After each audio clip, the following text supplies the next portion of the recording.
From Denver, Colorado, it's week 4 of the NFL on CBS. Today, the Broncos look for their first victory against the Jacksonville Jaguars. Gorgeous day here in Denver, although the wind could be a factor. Right now, sustained at 17 miles per hour, gusts well above that. We'll keep an eye on that in the kicking game. Alongside the Hall of Famer James Lofton, I'm Andrew Catalon. Jacksonville won the coin toss and they have elected to defer. So Denver will get the football first.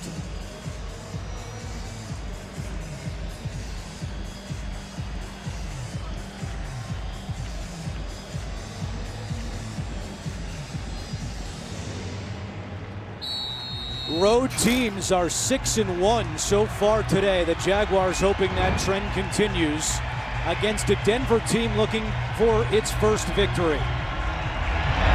Lambeau kicking with the wind and into the end zone. It's going to be taken out. It's Devontae Booker on the return and tackled at the 21-yard line by Jared Wilson. Joe Flacco in his first year with Denver, 2 touchdowns, 2 interceptions on the season. James, we were at Broncos practice on Friday. What is your take on how this Denver offense is coming together? You know, what they're trying to be is very confident about what they're doing, the game plans, run the ball, play action pass. They have their fullback back, so that helps their play action game, also helps their run game. That is the fullback Andy Janovich making his season debut in motion to the bottom of your screen. Flacco looking to throw on first down, chased by Ngakoue, and he completes it to Emmanuel Sanders. Sanders out to the 35-yard line for a Denver first down. Great start for the Denver Broncos. Joe Flacco, so much of being a pocket passer. We know he's going to drop back 5-7 steps, but when he rolls outside the pocket, that's something that the Jacksonville Jaguars weren't expecting. Big story all week in Jacksonville. Jalen Ramsey did not practice for a variety of reasons. Questionable with a back injury, and he is inactive today, not playing. It's the first time he's missed a game in his career, as Philip Lindsay is tackled by Miles Jack. A look at the Denver starting offense. Elijah Wilkinson allowed 3 sacks in the loss last week at Green Bay, starting at right tackle for the injured Juwan James. He's going to need some help over there, whether it's the tight end or the running back on that side, to help with whoever Jacksonville has on that side of the line. There's Todd Wash, the Jaguars defensive coordinator in his 4th year as the Jaguars D coordinator, and Calais Campbell back in his hometown. There's that open edge against Wilkinson.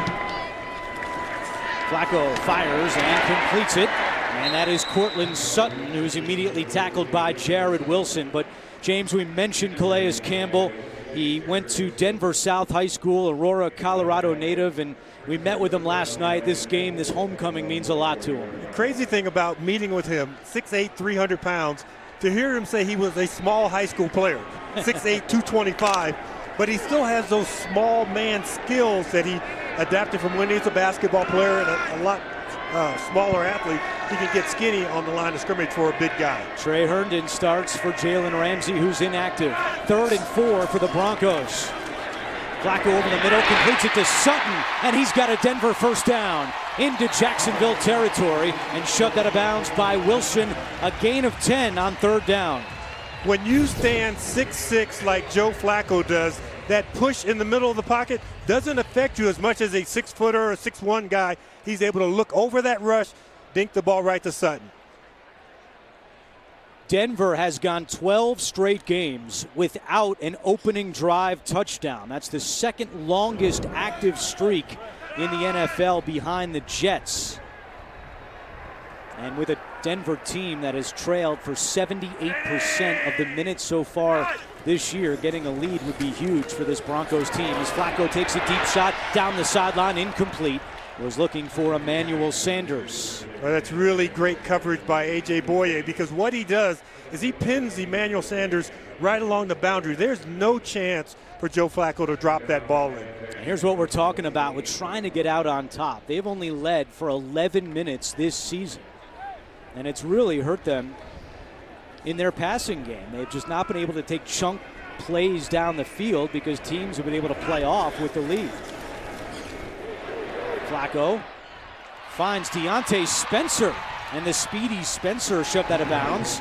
That's his first NFL catch. That's the second time that they bootlegged one direction to use the speed of the Jacksonville Jaguars against them. But the other thing that we heard from Rich Cangrello, the offensive coordinator, I'm going to try and run these guys from sideline to sideline so that this altitude, being up in here, when they don't get oxygen really well in their lungs, we're going to run them from sideline to sideline. He's done that so far, and already they have a couple of guys on the sideline who are in the game to start, Calais Campbell being one of them. There's the stat we mentioned. Denver trying to get an opening drive touchdown. They're faced with 3rd and 2. It's Lindsey trying the left side. And Lindsey does not get there. Good job by that Jacksonville defense led by the rookie Quincy Williams. Well, that was the speed we talked about that they defeated them when they made bootlegs. That time they were able to match with Philip Lindsey.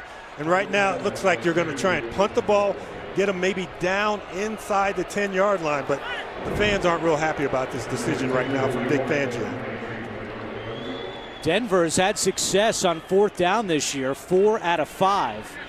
But here is Fangio sending out his punt unit and Kobe Wadman. D.D. Westbrook is the deep man for Jacksonville.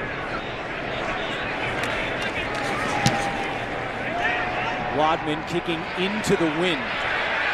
And it's down at the 1. It's Devontae Harris in the perfect spot. And Denver pins Jacksonville deep here in the first quarter. After a beautiful punt by Colby Wadman, Gardner Minshew and the Jaguars offense out onto the field for the first time today, and they'll start this drive at their own 1-yard line. Tell Gardner this is no longer the Pac-12. Backed up with these Broncos fans making some noise. And he's just going to try to give him a little breathing room. And he's able to get a couple of yards. As we welcome you to the broadcast booth alongside the Hall of Famer James Lofton, I'm Andrew Catalon. Gardner Minshew, his 3rd NFL start. What impresses you most so far about the Jaguars rookie? It is poised beyond his years, beyond his college experiences. He's been able to manufacture plays that only veterans make, and he's done it, at a 74% completion clip. So he's been spectacular to start off the season. The only quarterback with a better completion percentage so far is Dak Prescott of the Cowboys. 2nd down and 8. It's a give to Leonard Fournette. And Fournette hit at the 6-yard line. It'll bring up 3rd down for Jacksonville. Adam Gotsis in on the tackle. Big challenge today for the Jaguars rookie right tackle Jawan Taylor. He'll see a lot of Von Miller. DJ Chark off to a hot start for Jacksonville. A touchdown in each of their first 3 games. He gives them a legitimate #1 go-to receiver, Andrew, through 3 games. Just 3 games so far, but his progression from first year to second year has been spectacular under Coach Keenan McCardell. 3rd down and 4. Jacksonville struggled on 3rd downs last time out. And some movement. It looked like Cam Robinson, the left tackle, jumped early. False start. Offense, number 74. Half the distance to the goal. It's 3rd down. Ron Torbert confirms it as Robinson jumped. You know, he's looking at Bradley Chubb across from him, and then he's trying to peek in at the ball. You can't hear. You're trying to see the ball move a little bit, and you're trying to see with one eye, the other eye, that defensive outside linebacker move against you. This is a very hungry Denver defense. First team in NFL history to go 3 straight games without a sack and without a takeaway. It's something they've heard a lot about, and they're trying to come out and prove a point here today. 3rd and 7. Minshew looking deep, and he overthrows his intended target. That was Chris Conley, who could not get separation from Devontae Bosby, and a quick 3-and-out by the Jaguars offense. Conley hesitates on this route a little bit. Watch, he catches up to him, then he slows down. He's also looking back into the sun, so he's probably thinking, they're not going to throw it to me because I'm looking back in the sun. He's got to finish that route out. So Logan Cook at the back of his own end zone will punt this away to the very speedy Deontay Spencer. He had a 60-yard kickoff return last week at Lambeau Field. I'd love to have two punters on his back with this much wind back there right now, Andrew. With the wind. And Spencer from his own 38. And Spencer is tackled at the 47-yard line. Cody Davis makes the special team stop after a 57-yard punt. The NFL on CBS is sponsored by Capital One. What's in your wallet? Allstate, reminding you that football season is mayhem. And by the Ram 1500, Motor Trend's 2019 Truck of the Year.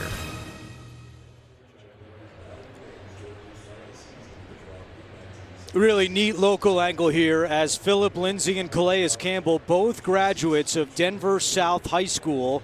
This spring, Campbell will become the first player in school history to have his jersey retired, and Lindsay will receive the same honor next fall. Campbell obviously a little bit older than Philip Lindsay, but they met for the first time at the Pro Bowl last year, spent a lot of time together, big fans of one another, and now Campbell trying to bring down Philip Lindsay as Denver begins its second drive. There is Lindsay finding a space. Philip Lindsay into the open field, and Lindsay to the 25-yard line.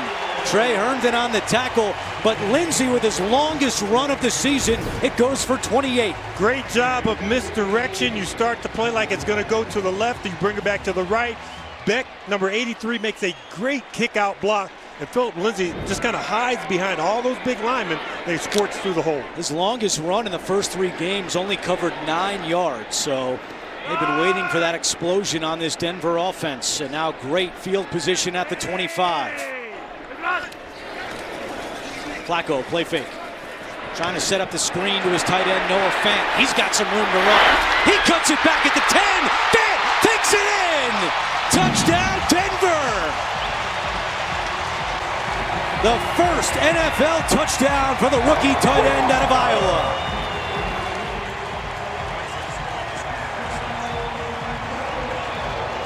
And a rare lead for the Broncos.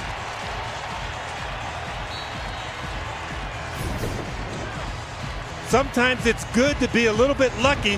When Joe Flacco can't throw this ball, these linemen drift down the field. They're probably down illegally. Doesn't get called.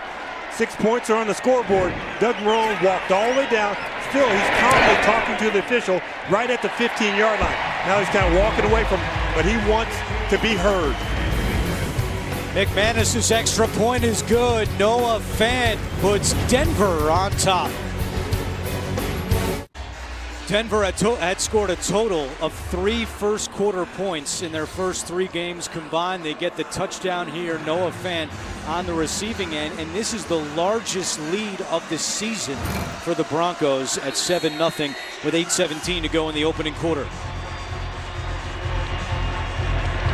McManus, strong leg even into the wind with the touchback, and now let's go back to the touchdown. James? Andrew Fant is going to get his first touchdown. There will not be an asterisk next to it, but here's the line of scrimmage. Hopefully that doesn't move a lot for our camera.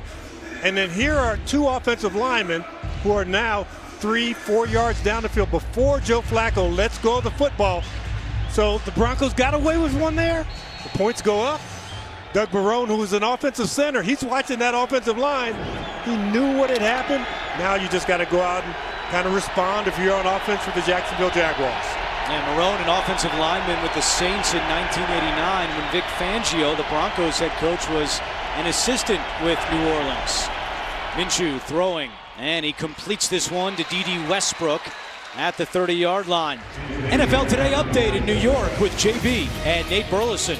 Bears on the board first. That's right. Chase Daniel in for Mitchell Trubisky. Who is he looking for? Tariq Cohen, 10-yard TD. He's matched up on a linebacker, and that's an easy win for him. The Bears, they're up 7-0. Andrew Catalon and James Lofton.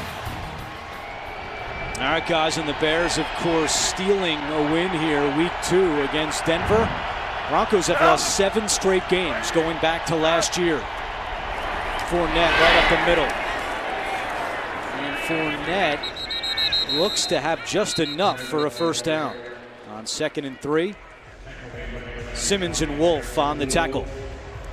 Look at that Denver defense, and we mentioned Derek Wolfe. Pretty remarkable that he is out there starting today. He was carted off the field last week in Green Bay with an ankle injury, left the stadium in a boot, did not practice Wednesday, was limited later in the week, and is able to be out there today for Denver. Well, prior to today, he had started 99 out of 99. So a guy like that, he's not going to miss number 100. He keeps his streak alive. Jalen Ramsey does not. He is missing his first game in his career today. As Fournette out of the backfield, another Jacksonville first down.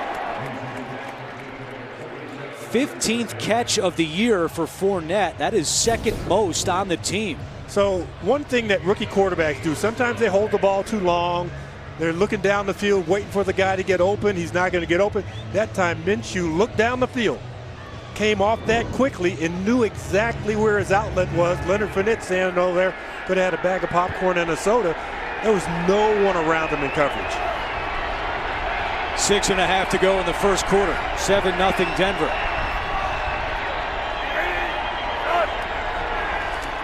Fournette spinning his way for a yard. Now the run game for the Jaguars has been very concerning for Jacksonville. John DeFilippo, the offensive coordinator, said it was something they really evaluated throughout the week. How can they make it better? Is it the play calling? Is it the execution? And when we met with Leonard Fournette last night, he said it's really the little things. It's an inch here or an inch there. They don't feel like they're too far off, but it's certainly something they need to get going. You see that, no 100-yard rusher in their last 22 games. And they're taking their time getting out the huddle right here, which tells me it's a pass play. Got to explain who's going where. Play clock at 2. And they run it. Fournette across the 40 and all the way up to the 35-yard line for another Jacksonville first down, a gain of 10. Exactly like I said, it's going to look like a pass play. Well, and my keys to this game for the Jacksonville Jaguars, one of the things they have to do, they have to be positive, because last week, Leonard Fournette at one point had 14 carries for -3 yards, so they have to avoid those negative runs in the game. And for the Denver Broncos, Joe Flacco has a big arm. He can throw the ball deep. We saw him stretch the field a little bit with some good throws. That's what the Denver Broncos would like to do. They'd like to air it out, get some big plays in the pass game. Also have to get some sacks. It's amazing to have Chubb and Miller not have a sack so far this season. Minshew has a man, and the connection is made with DJ Chark. Flag is down. They are saying that Chark was down at the 12-yard line. Let's see what the penalty marker is. Well, Yadam grabbed him when he came out of his break, number 41. He ran an out and up move against him. Dante Bosby. Pass interference. Defense, number 41. That penalty is declined. Result of the play is a first down. It is on Bosby, a 24-yard gain for Jacksonville. That little stop and go move right there. And when you make that contact as a cornerback, you're hoping that you knock him off, that he's not going to make an easy touchdown catch. He knocked him off just enough to keep Jacksonville out of the end zone. So when you make a mistake like he had, that's the thing that you have to do as a cornerback. In the red zone this year, Minshew 5 out of 6 with 3 touchdown passes. This one goes on the ground to Raquel Armstead. Just his second carry of the season. We are in altitude here, obviously in Denver, and the Jaguars telling us they're going to have to rotate a lot of guys in and out. It's been predominantly Fournette through the first 3 games, but he gets a breather here in Armstead with just his second carry. And Jacksonville, a team that is used to playing in the sweltering heat, one of the things that you have to do, you have to get in and out of the huddle quickly. Save your catching of your breath for when you're at the line of scrimmage.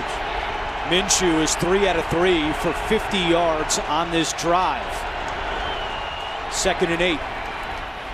Minshew has time over the middle, broken up. Intended for James O'Shaughnessy, who appears to be shaken up.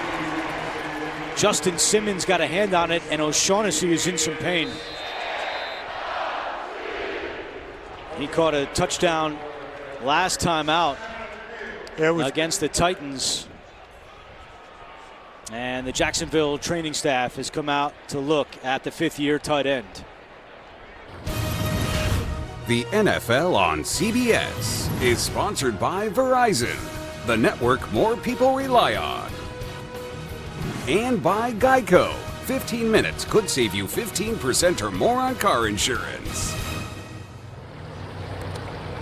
Back in Colorado, Jacksonville tight end James O'Shaughnessy went to the bench pointing to his ribs on the sideline for this 3rd down and 8. 3 wide receivers up top. Minshew to Fournette out of the backfield. Fournette is taken down. Tackled at the 7-yard line by Todd Davis. And Doug Marrone will send out his kicker, Josh Lambo, to attempt a field goal. You know, you look at the defensive sequence, you cover the wide receivers, you dump the ball off to the back. But this starts with Devontae Bosby. Beaten for a touchdown, collides with the receiver stumbles, catches it, they don't get in the end zone. So that pass interference, that illegal contact, that was a smart play by Bosby to keep them out of the end zone. Josh Lambo has made 30 straight field goals inside 40 yards. Now he's made 31, as that one was from 25 yards away. We'll be back in 30 seconds after this from AT&T. Minshew is 4 out of 6 for 53 yards, and the injury update from the Jacksonville side is that O'Shaughnessy got the wind knocked out of him. He is questionable to return.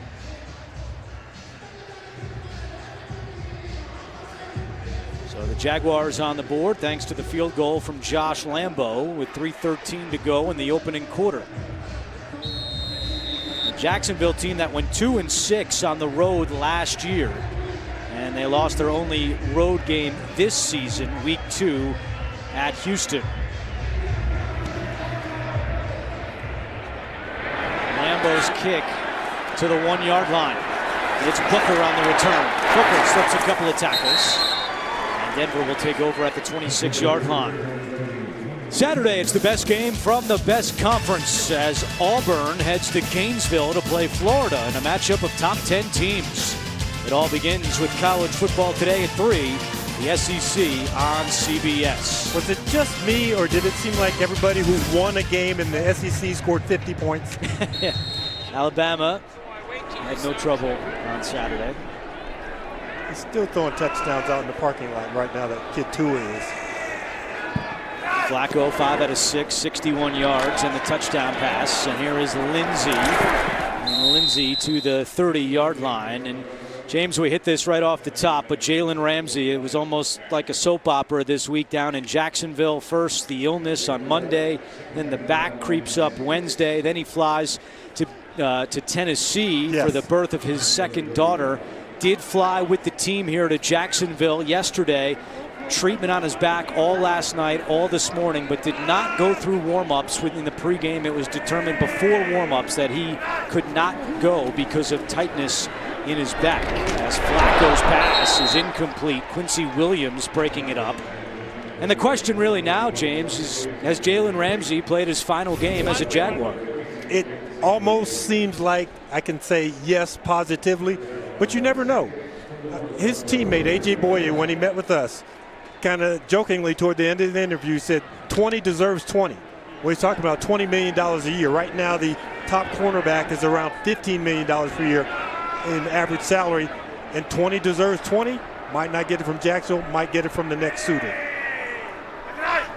3rd down and 6. Flacco looking deep for Emmanuel Sanders, broken up by Herndon. That's the man who is starting for Jalen Ramsey today. Undrafted out of Vanderbilt, and Ramsey loves what he sees from his teammate Trey. I would still love a little more room from Emmanuel Sanders on the sideline. Herndon does a nice job getting him really close to the boundary, and there's nowhere for Joe Flacco to throw that ball in. And because Flacco's throwing a little bit with the wind, kind of underthrew that pass to Emmanuel Sanders. 2nd NFL start for Herndon. He also started week 2 when A.J. Boye could not play because of a hip injury. D.D. Westbrook is the deep man, and before the kick, we have flag and a false start on the Broncos. Before the ball was snapped, false start. Offense, number 40, 5-yard penalty. Is 4th down. Keyshawn Bierria called for the foul. You know, when you look at a team and they haven't won a lot of games, or you've won one game, like the Jacksonville Jaguars, you start to study all the stats. punt returns, D.D. Westbrook 4 times, 3.5 yards per return. They need a big return to boost the confidence of the special teams unit. Westbrook drifted to his left, and he is tackled at the 30-yard line with 2:13 to go in the first. We'll be back in 30 seconds after this from Progressive Insurance.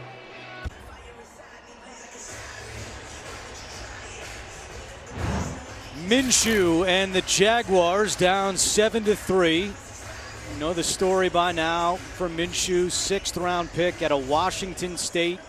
Started his collegiate career at Troy University, then Northwest Mississippi Community College, East Carolina for a couple years.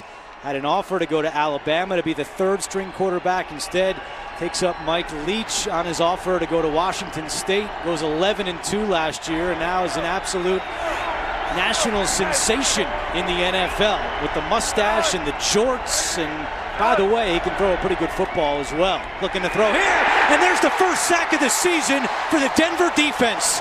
Finally, it's Von Miller.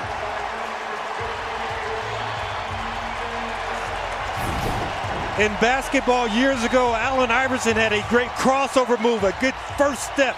And that's that same explosiveness that you get from Von Miller, that first step quickness. He's not the biggest guy. He's only 245 pounds. He's going up against 315, 325 pounders. But he's so quick, so explosive. Gardner Minshew's going, I wish I hadn't felt that. 99th career sack for Von Miller.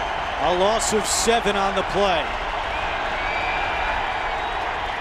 Minshew incomplete. A good sign there is that it was intended for O'Shaughnessy, who left earlier getting the wind knocked out of him. He's back in the game for the Jaguars. And talking to Vic Fangio, he said one of the things that we haven't had a lead. We haven't put people in long 3rd down situations. Here's a long 3rd down situation. You would think Doug Marrone, John DeFilippo, the offensive coordinator, this has got to be a screen or a draw, because I don't want to let Bradley Chubb and Von Miller get after my rookie quarterback and get him feeling a little anxious.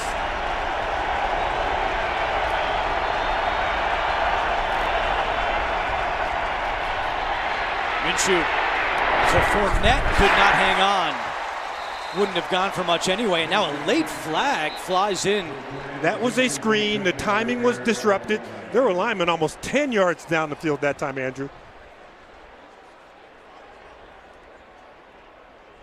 Now, Doug Marrone saying, how come you didn't see it when their guys were down the field? Ineligible player downfield. Offense number 65. The penalty is declined. It's 4th down. Brandon Linder, the center, is the man called for the penalty. There's our line of scrimmage right there. And there are a lot of big guys past that scrimmage before that ball's thrown. So it's been a long time coming for that Denver defense, but Von Miller gets their first sack of the season, and they force a quick 3-and-out here late in the opening quarter. Our punt returner shielding his eyes because he's looking directly up into the sun. That's Spencer. Fair catch at the 30-yard line. Well, some history between these two teams in the NFL's 100th season. 96 AFC divisional round. Jacksonville, a big underdog, came in here and beat the Broncos with Tom Coughlin as head coach. And then a year later, they met again in the playoffs, this time in the wild card round. And Denver routed Jacksonville on their way to the first Super Bowl title in franchise history. Ended up going back-to-back. And then 1999, they started the year 0-4. Worst start for the Broncos since that 99 season, this year at 0-3. Royce Freeman on the carry with a minute to go in the first. Gain of 3 for the second-year man out of Oregon. Calais Campbell a little slow to get up. The Broncos have done a great job in kind of splitting the time between Philip Lindsay and Royce Freeman coming into the game today. Lindsay had played 114 plays, Freeman 109. So keeping both those guys fresh helps them in their run game. Through 3 games, one of only 3 duos across the NFL with at least 150 yards rushing. Flag of the pressure coming, and he is hit hard. That was DJ Hayden coming on a blitz on the outside. when you take the snap from under center and turn for the running back, you've lost vision. He loses vision, he looks down the field. But Joe Flacco could sense Hayden coming from that open end. He gets rid of that ball and avoids taking a sack. That's a huge play, because now you're 3rd and 7 as opposed to being 3rd and maybe 16. Third quarterback hit this season for their nickel corner, DJ Hayden. Flacco over the middle, and it's caught for a first down. That is Royce Freeman moving the chains for the Broncos. Quincy Williams on the tackle, a gain of 15. We talked about those two running backs. Both those running backs, Lindsey, Freeman, both really good hands, good guys out of the backfield to throw the ball to. That's Freeman's 11th catch of the season. He had 14 all of last year. We're through one in Denver, and the Broncos lead it 7-3 on CBS. Start of the second quarter, Denver leads Jacksonville 7-3. Broncos have lost 7 straight games, and in all 7 of them, they've scored 16 points or fewer. Just the 3rd team in the last 10 seasons where that has happened. Last team with 8 in a row, the Raiders in 2009. But they did get the touchdown in the opening quarter, and now with the ball at their own 49-yard line, quick pass to Cortland Sutton. And the tackle is made at the 47 by Quincy Williams. Cortland Sutton in his 2nd year out of SMU, 2nd in school history in receiving touchdowns. The only person who had more at SMU, his teammate Emmanuel Sanders. And we asked him about it on Friday. He said, well, I constantly have to remind Emmanuel that I still had 1 more year if I so chose. He had an eligibility left. Emmanuel would probably re-enroll if he broke his record. Turning into quite the playmaker here in his 2nd year. 2nd and 5, Flacco, there's Sanders, a step on Herndon. Sanders spinning his way inside the 10. 1st and goal, Denver, a gain of 39. That was a play, formation, route, run only because Jalen Ramsey's not available. You don't do that against Jalen Ramsey. You've seen those traffic lights, right, Andrew? Red light, yellow light, green light. Jalen Ramsey's in the red light, yellow light. Caution if you're going to throw at him.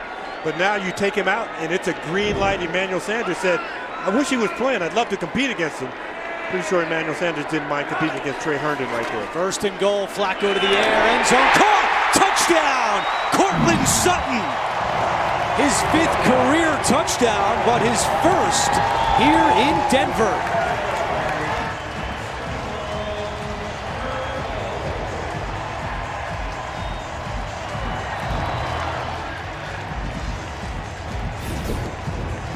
Be ready. If you are where Jalen Ramsey normally lines up, they're going to be coming after you.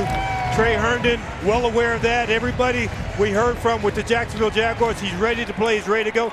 But you know what?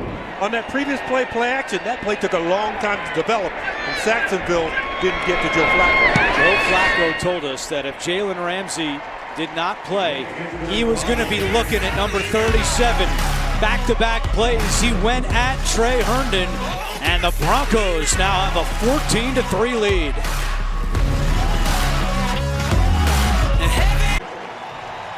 Tonight on the season premiere of 60 Minutes, in his only television interview, the Crown Prince of Saudi Arabia answers the hard questions about his involvement in the murder of a Washington Post columnist. Plus, why are there more great white sharks showing up at our beaches? 60 Minutes tonight on CBS.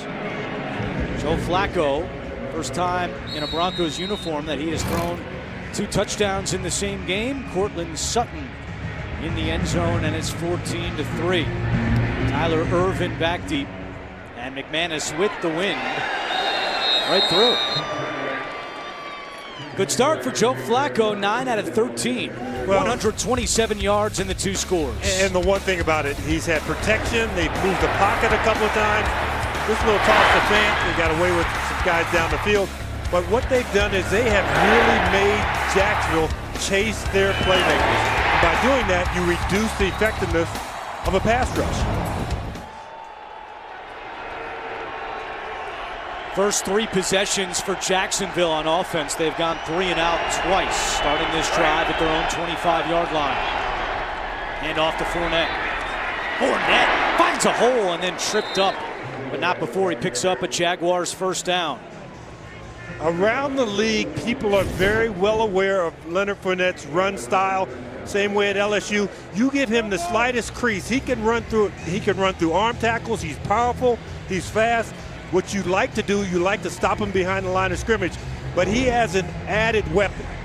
Number 74, Cam Robinson, who's playing left tackle, missed a couple of games early, but he's back playing now, and that ability to run to their left is what they're feasting off of. Right back to Fournette. And he's tripped up by DeMarcus Walker, who's a Jacksonville native out of Sandalwood High School. That time they're trying to run left, and the backside gets him. He slips off. The tackle and the guard, they go to double team on the interior. Stay with your man. Let the running back pick his hole. Don't come off your blocker early. 2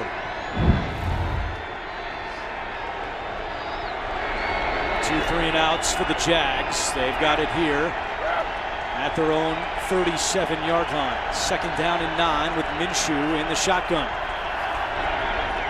An illegal motion here on Jacksonville. This one will be coming back. Minshew just airs it out deep, looking for Conley. Ron Torbert will. He sent Shark in motion, and then right after that, Westbrook went in motion. Illegal shift by the offense. 2 players were moving at the snap. 5-yard penalty. Repeat second down. Jaguars had a penalty problem in their first 2 games, averaging 9 penalties for 70 yards. But last time out against the Titans, only 4 for 30 yards. That penalty was declined. And it brings up third down and 9.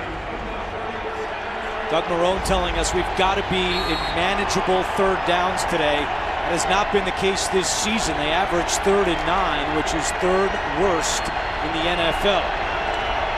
You want some interior pass rush to be able to allow your edge rushers to really be able to come around the corner and get after the quarterback. Minshew, nowhere to go. Stays on his feet, chased by Von Miller, and just throws it away.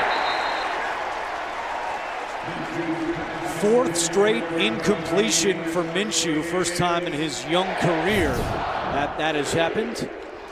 Von Miller, tight end, first set of hands, tackle, second set of hands, but he keeps his eye on the quarterback. He realizes that the quarterback is moving. No reason for him to continue up the field, so he does the up and under move. 3rd punt for Logan Cook with Spencer back deep.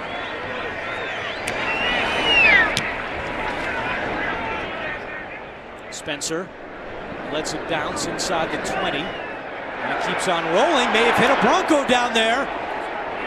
And it looks like Denver was able to corral it. It is Denver football with 11:55 to go in the first half. Looks like it hit Fred Brown, but the Broncos have it. The NFL on CBS is sponsored by State Farm. Talk to an agent today at 800-STATE-FARM. Honda. Great deals are waiting at your Honda dealer. And by FanDuel. This season, there's more ways to win on FanDuel. Parker, the Snow Dog, a friend of CBS Sports, very good boy, hanging out in our truck before the game. Flacco from his own end zone just throws this one away. 11:48 to go in the second quarter, and James, I'm not sure, but is this a union violation with Parker in the truck? Well, it was when he had those fleas on him, but he got up, he shook them off, so now he's come in, he's clean. He's clean. You saw him watching cats there on the monitor too, didn't you? Right. It's the animal show here from Mile High. 2nd and 10 with the Broncos pinned deep.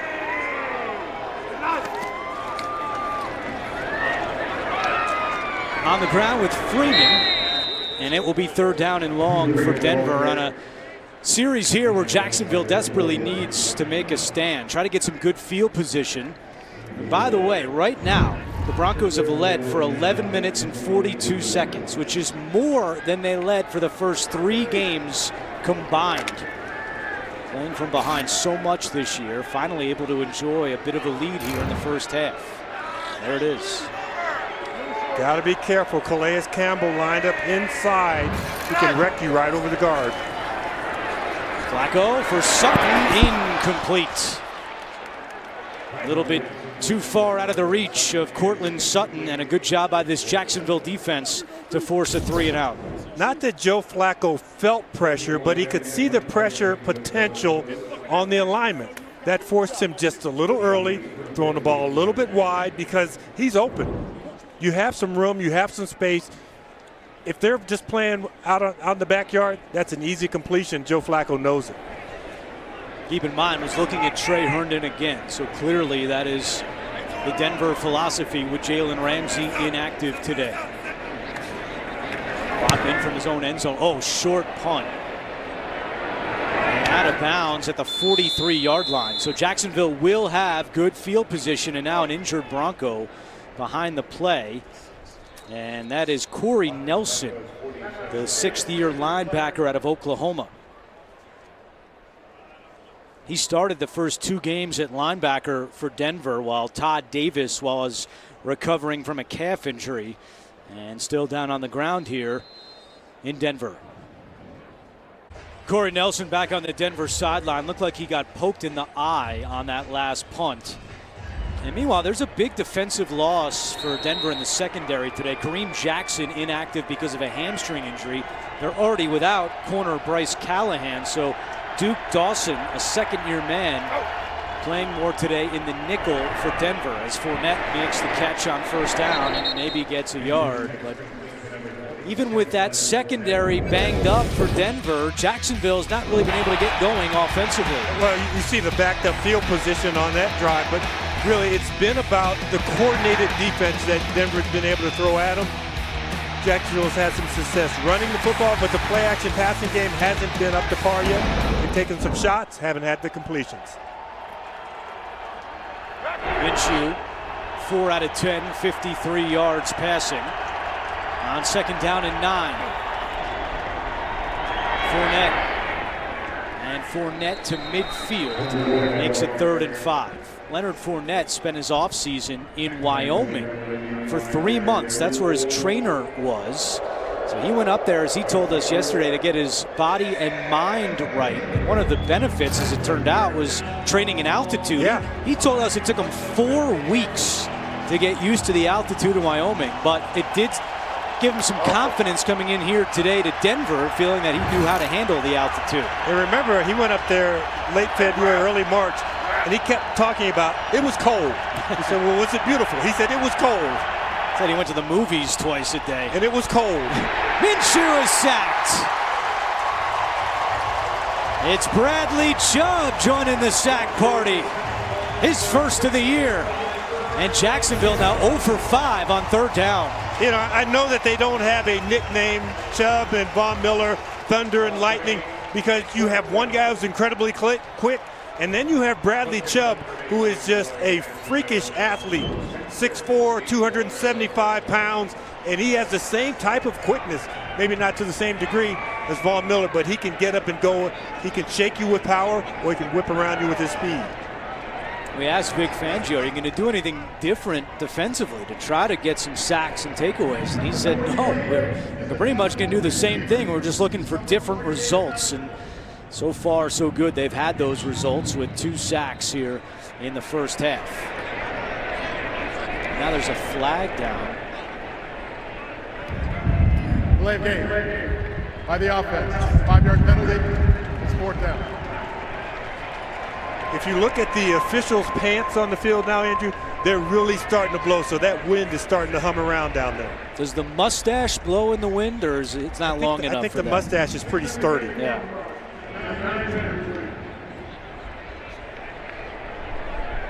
Logan Cook has a mini Minshew mustache. That needs a little more time to marinate. Smart decisions, handle the ball well if you're the punt returner. And if you are not going to handle it, you've got to be yelling poison, poison, poison. Something to tell your players to get away from the ball. Last time Spencer didn't do that. Fred Brown, they were really lucky they were able to recover. Already the fourth punt for Logan Cook. You mentioned Spencer, a lot of speed back there for Denver. Into the wind, this one gets knocked down. Out of bounds around the 35-yard line. That wind at 17 miles an hour, and it certainly played a factor on that punt by Logan Cook. Just 27 yards. Coming up, Verizon halftime report. JB, Phil, Nate, and Boomer have all the latest NFL scores and highlights coming up on the Verizon halftime report.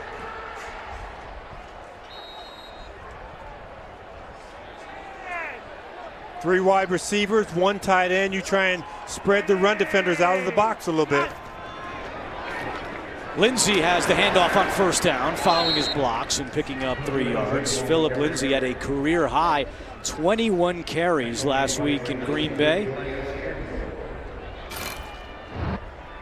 He does not run like a guy who's 5'8", 185 pounds that you would expect to be having a job at the mall. He really slings it up in there. And I was talking to Miles Jack on the field before the game. When he was at UCLA, he played against both Lindsey and Freeman. They're in the Pac-12. He said Lindsey was a beast because he's so fast.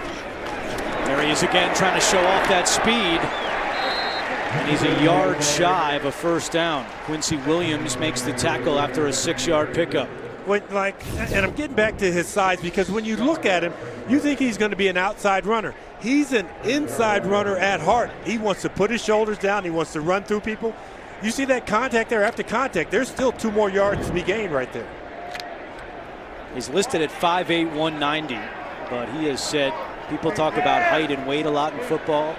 Football's all about heart, and he plays that way. They've got both running backs in the game right now, too. 3rd down and 1. Freeman. And they're going to give him the first down with the forward progress. Only needed a yard, and he's got it.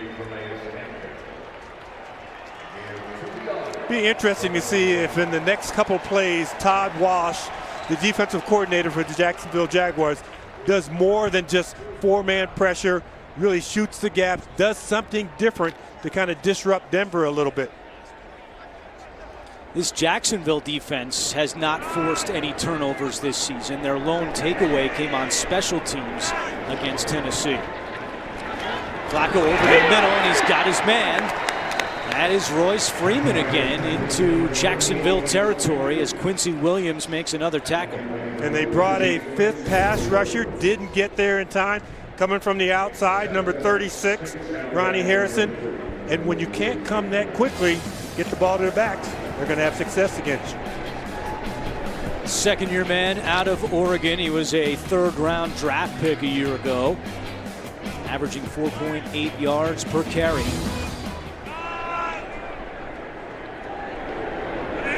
After a 7-yard pickup, it's 2nd and 3. Flacco to the air, pressure coming, he gets rid of it to Lindsey. Lindsey cannot get away from Unique Ngakoue, but he still has enough for another Denver first down. Like I said, Todd Wash, the defensive coordinator for the Jacksonville Jaguars, has brought pressure on the last 2 plays. Ngakoue's coming from the left, and he runs down the screen all the way back to the right. That's pure hustle. That's pure hustle. Yeah, he has the ability to do it. He's a 4'5", 4'6" guy. But some guys would just quit on the play and say somebody else has to make the play on the other side of the field, not Ngakoue. Corey Nelson's return from getting poked in the eye is labeled probable. The Denver linebacker as Flacco taking a shot, and it's incomplete. Intended for Noah Fant, who caught his first NFL touchdown back in the 1st quarter. Just a little bit too much of a floater thrown behind Fant. We saw this play at practice on Friday.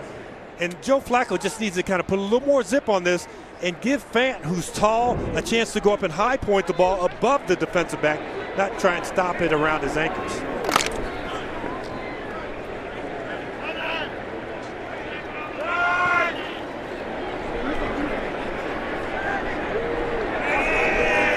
Seventh play of the drive, and the play clock at 4. Flacco looking deep again down the sideline. Similar play, and this time a connection. Caught by Deshaun Hamilton, And once again, Flacco picking on Trey Herndon. Starting for Jalen Ramsey, who is inactive today, and Flacco is going hard at 37. It's the same ball that he just threw to Fant. This time a little better throw, the same area, and we've seen it over and over again. Like I said at practice on Friday, this is the area of the field they were working on, anticipating Jalen Ramsey wasn't going to be available. Flacco throws it back the other way and gets it out of the back of the end zone there as A.J. Boye was hustling over there. Inside 5 minutes to go first half, and now we have a flag down. To me, he's outside the pocket also, outside the tackle box. Flacco's trying to say, no, I had a man down there. Intentional grounding. Offense, number 5. Loss of down at the spot of the foul. It's third down. See, here's the tackle box. And Joe Flacco, he still is in the tackle box. That's actually a good call by the official. The defensive man makes him pull up. He doesn't get outside the tackle box. When he throws that ball away, there's nobody home. And there was definitely nobody in the area of that pass. Flacco made a nice attempt to change Ron Torbert's mind, but didn't work. So that moves him back to the 24-yard line. Here's Emmanuel Sanders inside. Flacco gets rid of it to Sanders. Makes a nice move on Miles Jack, and then Jack recovers for the tackle at the 16-yard line. So they get a little bit of those penalty yards back. That little play lets you inch a little bit closer to your target, trying to pick up a first down, which is all the way down to the 1-yard line. But at least you're now in a more comfortable field goal position with all these swirling winds. Get out here. Third catch for Sanders today, only had 2. Middle of the field is open. Yeah. That one's batted down. Yannick Ngakoue, and for Flacco, that's his 4th pass batted down this year. 18 since the start of last year, only Kirk Cousins with more. He knew when that left tackle didn't block him that tackle's going out. They're trying to set a screen up. But these defensive linemen, they look at the formation, they look at the empty set. He has to get the ball out of his hands quickly. If I'm not getting blocked, they're trying to throw a screen. So here's Brandon McManus, who has made 27 in a row from inside 50 yards. Tied for the 2nd longest active streak. And that streak continues from 33 yards away. McManus is good, but now a flag comes in.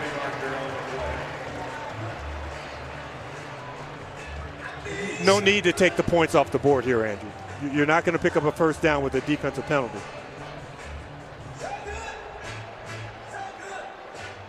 Yeah, it is on Jacksonville, but Offside. It'll be declined. Defense.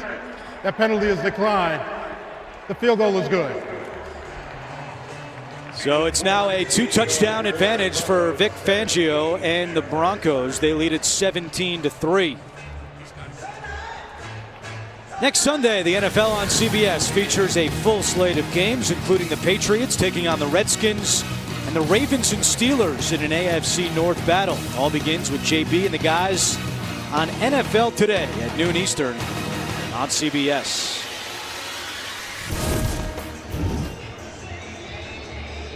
Meeting with Joe Flacco on Friday, said it took him a while to get used to being here in Denver after his first 11 years with the Ravens. Said the first time he pulled in the parking lot, he almost didn't know where to go, who to talk to, and definitely got the sense that Joe, even though the Broncos have started 0-3, was still very happy with the effort. He pointed out to the wide receivers, even the way they were blocking in that first 3 games. Everyone playing hard, and as Flacco said, we're a very young team. We hadn't figured out a way to finish off games, and they're hoping to change that here today.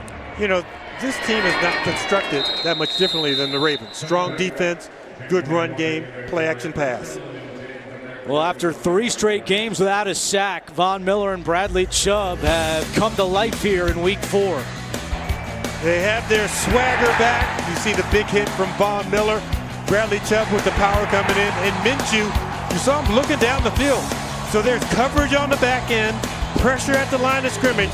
That's what makes a great defense.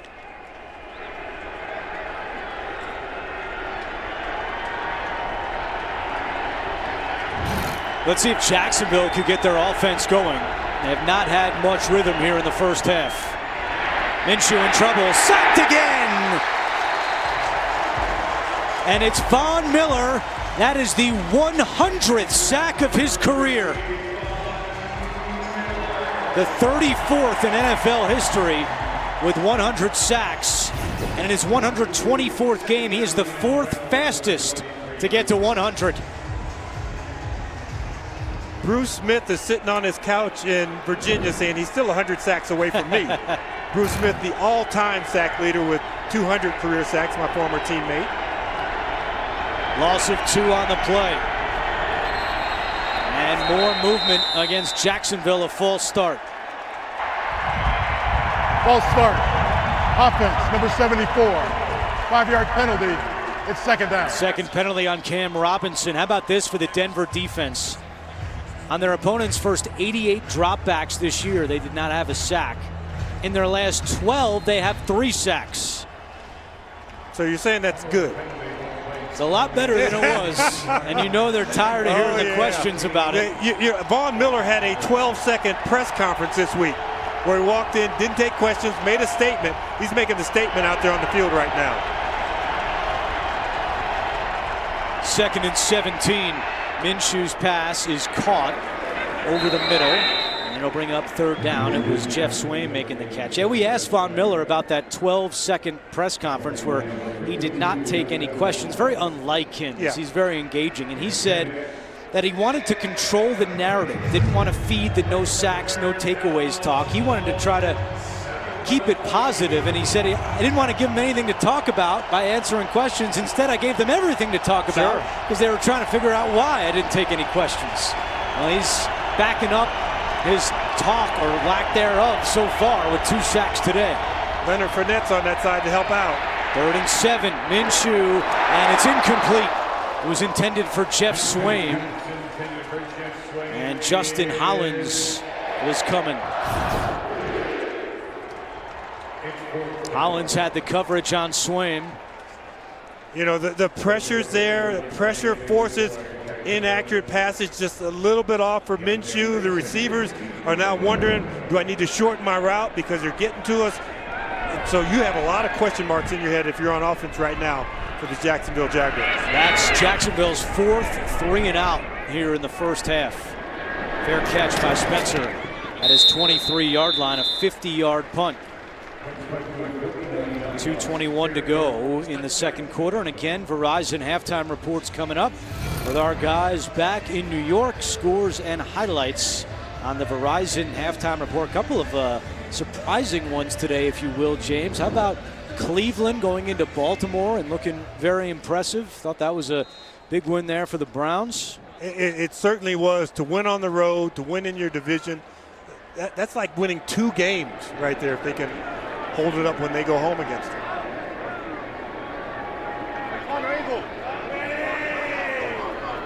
Lindsey, the running back, on first down. He takes the handoff, has some space, and Lindsey across the 30, tripped up by Jared Wilson. Denver has all 3 timeouts and the 2-minute warning. You know, that's a good one-on-one tackle by the last line of defense, the free safety. Remember in week 1, Jacksonville missed 13 tackles. They're tackling much better, but Denver's still moving the ball on them. 2-minute warning in Denver. The NFL on CBS is sponsored by LinkedIn and by Rocket Mortgage by Quicken Loans. Push button, get mortgage.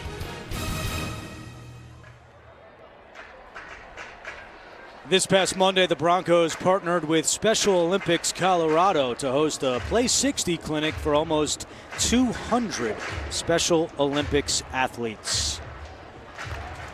Big injury news from the Denver sideline. Josie Jewell, who was questionable with a hamstring injury, did start today but now has been ruled out. So that hamstring still not good. Jewell is out, and we'll see where Denver goes at that inside linebacker position next time that they are on defense. Third down coming up. Denver has all 3 timeouts. As you see, their first 6 possessions, finally scoring 17 points. We told you earlier it had been 7 straight games with 16 points or fewer, a franchise record. They lead at 17-3, and James apparently in no hurry here on 3rd and 1. If they pick it up, they will use one of their timeouts. But if you don't get it, you don't want to give Jacksonville a chance with a lot of time on the clock. Empty backfield for Flacco on 3rd and 1. Flacco fires, caught by Hamilton for a first down. Up to the 41-yard line, a gain of 9. Second catch for Deshaun Hamilton, and now a flag comes in. You know, Miles Jack tackled him and pulled his head back. I don't know if he really face masked him. So if we can get a better look at it, because it looks like Miles Jack, you see, is trying to plead his case. Looks like he lost his case. Yeah, he did.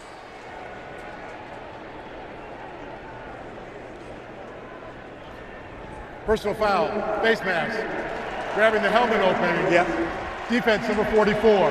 15-yard penalty is added to the end of the play.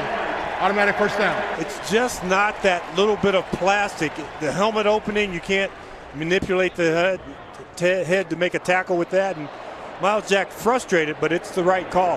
And now it gives the Denver Broncos the green light in this 2-minute drill right here with 3 timeouts and 1:14 on the clock. Yeah, with the penalty, ball now at the Jacksonville 43-yard line, and Joe Flacco has all 3 of his timeouts.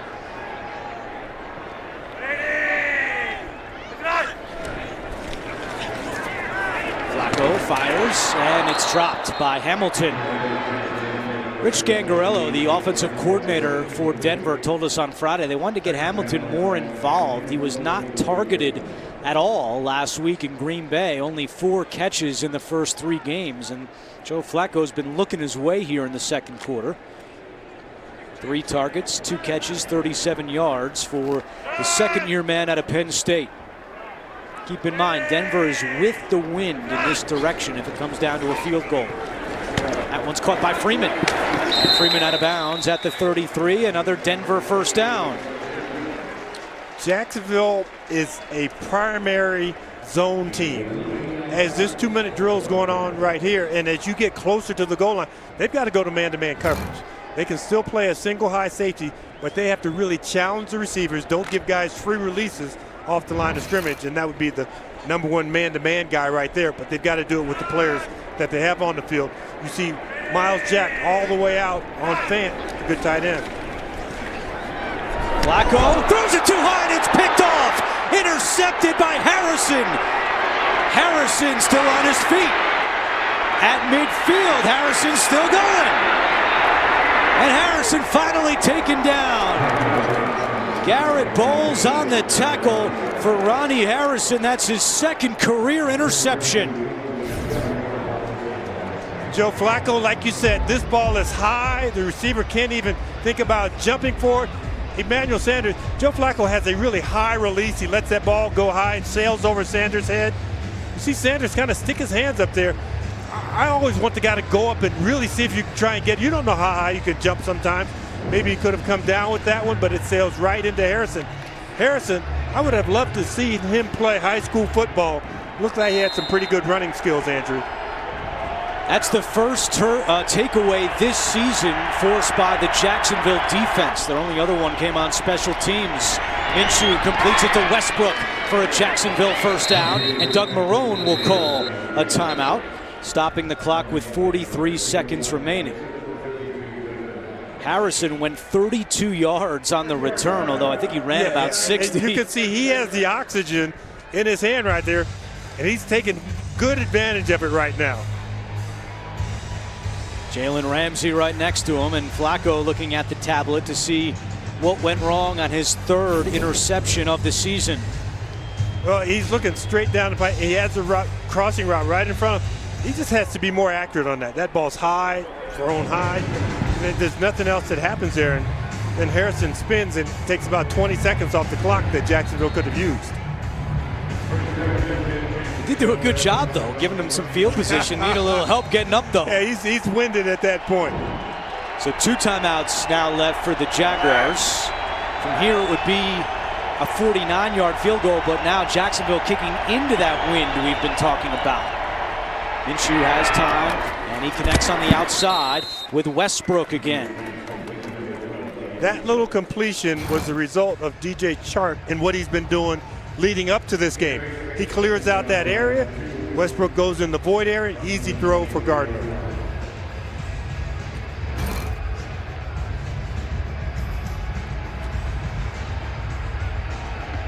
Four-man pass rush has not gotten there. Maybe sample in a little bit of pressure. Right there, number 52. That's not Chark, but that's a pressure guy. Crowd making some noise. 2nd and 2. Minshew to Swain. That's good for a first down. Doug Marrone hustling down the sideline to call his second timeout. So he's got one remaining with 34 seconds to go. So you've got 3 points in your pocket. And what you have to tell your quarterback right here is, A, you don't need to take a sack. But you also want to be able to get rid of the ball on first down, get us to second down, because you really do have enough time for 2 incompletions, even a completion, use your timeout, and then come out to kick the field goal. Do you think you got 3 in your pocket with this wind?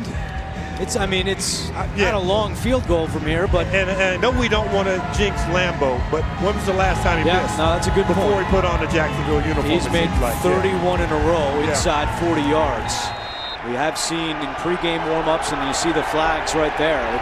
He's knocking punts and field goals down in pregame warm-ups. 17 miles an hour. 1st and 10. Minshew to Chark. He's got it. Touchdown. DJ Chark. His 4th touchdown of the year. And there's a flag down back at the line of scrimmage. Is this one coming back? Illegal use of hands to the face. Offense number 74. 10-yard penalty. Replay first down. That's a rough day for Cam Robinson. His 3rd penalty. This one takes a touchdown off the board. He's had some movement penalties, and you're going up against a big, strong pass rusher. You extend that hand right to the face mask. You've got to target it lower, and it's out in the open. Good call by the official. And it takes away a heater from Minshew. He threw this ball right past Chris Harris Jr. And that penalty not only takes the touchdown off the board, but makes it a longer field goal for Lambeau on 1st and 20.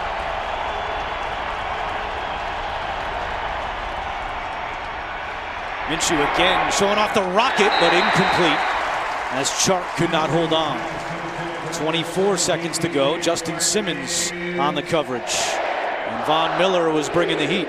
You know, one of the best tests of arm strength is how much that ball wiggles when the wind is really blowing. And he's throwing a tight spiral right now. He's giving his receivers a chance to compete for the ball. And what they're thinking now is we need about 8 to 12 yards to ensure ourselves a little bit easier field goal attempt right now. You're not thinking end zone, but about 8 to 12 yards right here. From here, it would be a 46-yard field goal.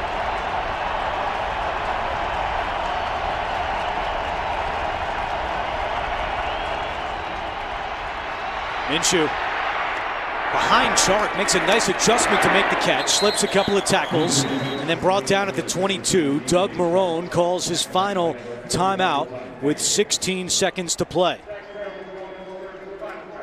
And your issues now, Andrew, are on 3rd down. If you complete the pass and you're in the field of play, you've got to get the run-on field goal attempt. So the field goal team would have to be ready, because if you do not pick up a first down, which they would have to get all the way inside the 8-yard line to get, you have to have that run-on field goal team ready if that ball is complete here. So this ball, if I'm John DeFilippo and I'm the offensive coordinator, I want this ball thrown into the end zone, not in the field of play.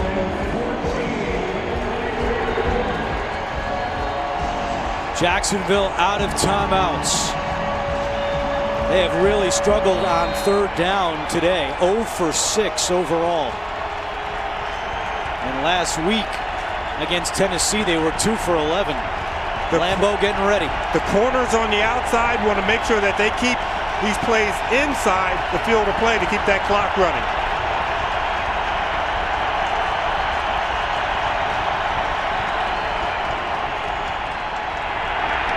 Minshew incomplete.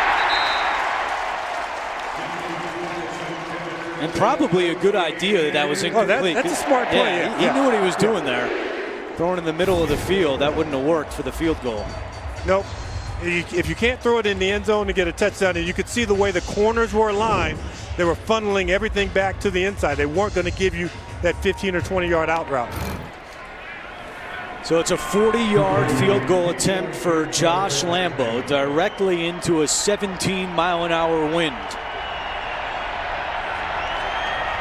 He was good earlier from 25, and Lambo is good once again.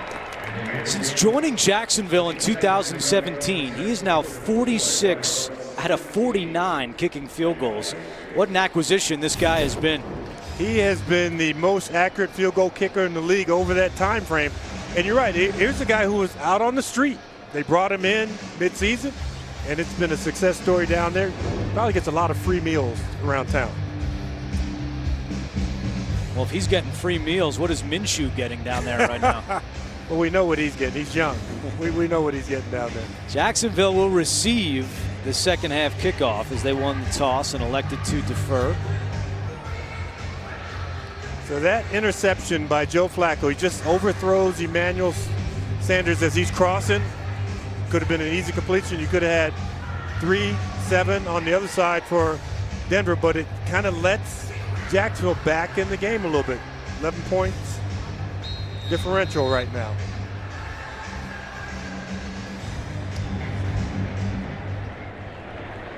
And a touchback from Lambo with 8 seconds to go. Flacco in the first half, 15 of 26 for 197 yards, 2 touchdowns, but also the 1 interception, which led to the field goal by Lambo.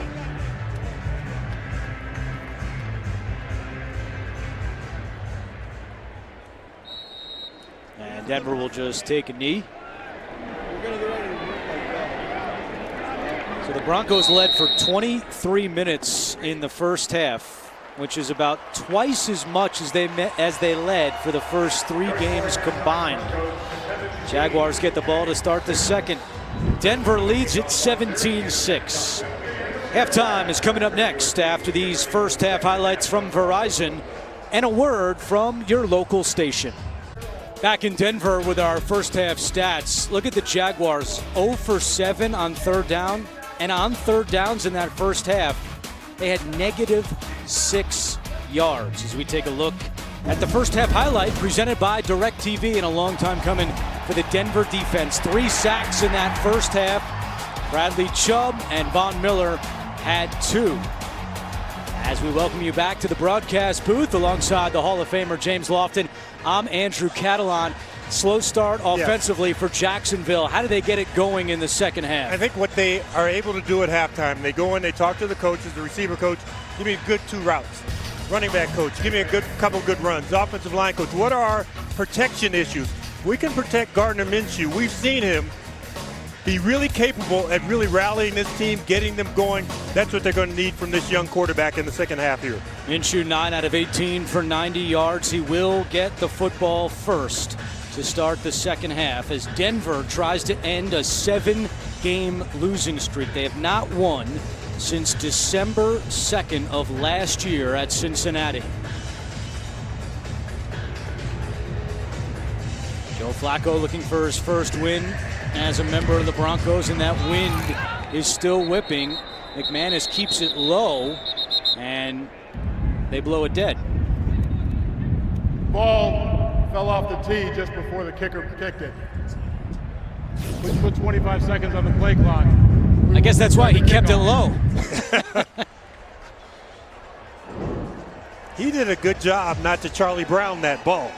That was actually a really good kick. Oh, yeah. That's like when your golf ball's on the tee and you can see it going a little bit. You still hit it. Yeah. I've seen you do that before. Yeah. And then you heard me say mulligan right after that. There's that wind. Still going at 17 miles an hour.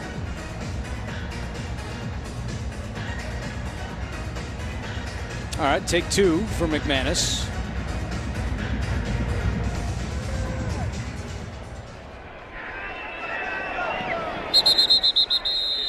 And a touchback. So here comes Minshew. Doug Marrone telling us he's a different cat. And you see the mustache and the jorts and all, but what sometimes gets lost in the national narrative is just how hard of a worker this guy is. As soon as he comes off the sideline, he's going right to the Jacksonville bench and saying, this is what I saw, this is what worked, this is what doesn't work. He's a student of the game, did very well in his Wonder League, 42 out of 50. Very smart quarterback back there for Jacksonville. And they start this half on the ground with Fournette. In that first half, Fournette, 8 carries, 35 yards, a bruising run here to start the second half. Gain of 13 for Fournette. Joey, the legs didn't stop at any point. We looked from up here, we thought the play was dead. They run behind the left tackle, Cam Robinson. You try and tackle the ball a little bit. Leonard Fournette comes out of that, finishes the run, like you say, physical at the end of it, and that's a great start for Jacksonville. Cam Robinson had a tough first half with 3 penalties, one that took a touchdown off the board. Right back to Fournette, right up the middle, and still moving those legs across the 45-yard line. You know, you were talking earlier about Leonard Fournette when he went to Wyoming to do his training. And he said when he went back to the OTAs, as hot and as sweltering as it was in Jacksonville, he felt like he was in great shape. So coming up here, he wasn't worried about the altitude and having to run the ball a lot because he wants to get that ball. He wants to pound you. And he's a stronger runner in the third and fourth quarter. Sorry about that. Second down and 2. Marquise Lee, who's still coming back from a knee injury, has been a forgotten man this season for Jacksonville. He went in motion. Fournette again, right up the gut. Another first down into Denver territory. Parks and Davis combine on the tackle. And let's not forget, Josie Jewell, linebackers, out of the game. So now you go to the backup guys. It's just a little bit different in getting the fits, going to the right place. You can see that hole right in the middle, right where the middle linebackers are. So you're not getting that second wave of push from Denver right now.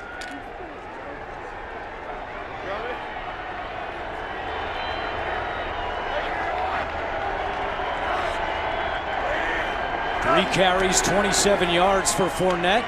This is Armstead on the carry, giving Fournette a breather. His second carry of the game, and the rookie out of Temple gets a couple. Shelby Harris on the stop. And Armstead is a lot like Leonard Fournette in that he is a contact runner. He's not going to shake and bake and make people miss. He's going to go north and south and get what he can out of each and every play. 11 carries for Fournette. Also 2 catches for Fournette. And now Armstead lined up at the bottom of your screen. Second down and 8. Minshew pressure coming. Gets away from Davis. Flag is down. Minshew completes it along the sideline. But we'll see if this is a hold against Jacksonville.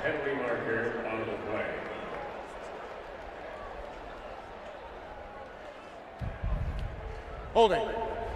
Offense number 75. 10-yard penalty. Repeat second down. That's on the rookie right tackle, Jawan Taylor. If you're an offensive lineman, you don't have eyes in the back of your head. You're blocking. You've got your guy in a standoff. And then when the quarterback blasts out of the pocket, you still got a grip on him. And as he's running away from you, then you get exposed for holding. But when he's right in line with you, Jawan Taylor has done a good job for 75% of that play. It was the scramble that got him on the holding call. Third holding call of the season against the rookie right tackle. 2nd and 18. Minshew throws, and it's broken up, intended for D.D. Westbrook. And it was Duke Dawson getting a hand on it. He's the guy that's seeing more time today for Denver, with Kareem Jackson inactive because of a hamstring injury. Cam Robinson ended the play without his helmet. Defense, number 55. 5-yard penalty from the previous spot. Automatic first down. Wow, big call there on Bradley Chubb. Cam Robinson is now thinking it's one-to-one because I got him with hands to the face. He got me with hands to the face. Jacksonville gets a first down out of it, gets to continue this drive. Doug Marrone told us that he was trying to motivate Cam Robinson to practice this week. Robinson from Alabama, Bradley Chubb, NC State. He said, these SEC guys have so much pride. I was saying, you're not going to let an ACC guy push you around, are you? And Robinson was downplaying it. As Doug Marrone told us, he likes to talk a lot of trash out there. So Marrone was giving him some motivation. Fournette back in the game. And give him a 5-yard pickup on first down. Todd Davis on the stop. You've got to play those gaps soundly if you're the Denver Broncos, because Leonard Fournette, he's just waiting. And if you go to the wrong gap to fill, if you don't take your gap responsibility, he has the speed to burst through it. We saw it last week. He had 14 carries for -3 yards. Then he rips off a 69-yarder. Yeah, Von Miller said he's unstoppable, Fournette, if he gets a running start. 2nd and 5. Minshew, quick toss on the outside. Another Jacksonville first down. This time it's D.D. Westbrook moving the chains. So this is probably about the best rhythm you've seen from Jacksonville offensively. And James, no surprise, it's because they got the run game going early in the drive. It's something, as we pointed out, they've been working on all week. Doug Marrone telling us we got to get the run game going to take some chances down the field. Fournette, the early workhorse on this drive, and Jacksonville now moving down to the Denver 39. And when Minshew is under the center, it looks like run, so this could be a play action to fool them.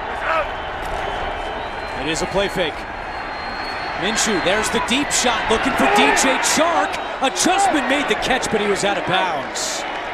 That's exactly what we were saying. They want to put the fear of run into the defense and then go deep down the field, except this time it did not work. You've got to try and squeeze so that the quarterback can throw it over your outside shoulder. That time, good defense by Will Parks in that he's running stride for stride with the receiver and runs him all the way into the sideline. And Minshew gets bumped a little bit. Nothing that would cause a foul from Denver, so you got to keep your hands off the quarterback once he's throwing that football. 8th play of the drive. Minshew, here comes the pressure, and he is dropped. And it's the Jacksonville native, DeMarcus Walker, with his first sack of the season. They're smiling at Sandalwood High School back in Jacksonville, even though the sack comes against the Jaguars. And that had the smell of an RPO. You saw the fake to Leonard Fournette. The offensive linemen are all engaged, and he's trying to hit O'Shaughnessy, the tight end, but it was covered. So he had to eat it and take the sack. We mentioned this when we rejoined you at the start of the second half, but on 3rd downs in this game, Jacksonville has -6 yards.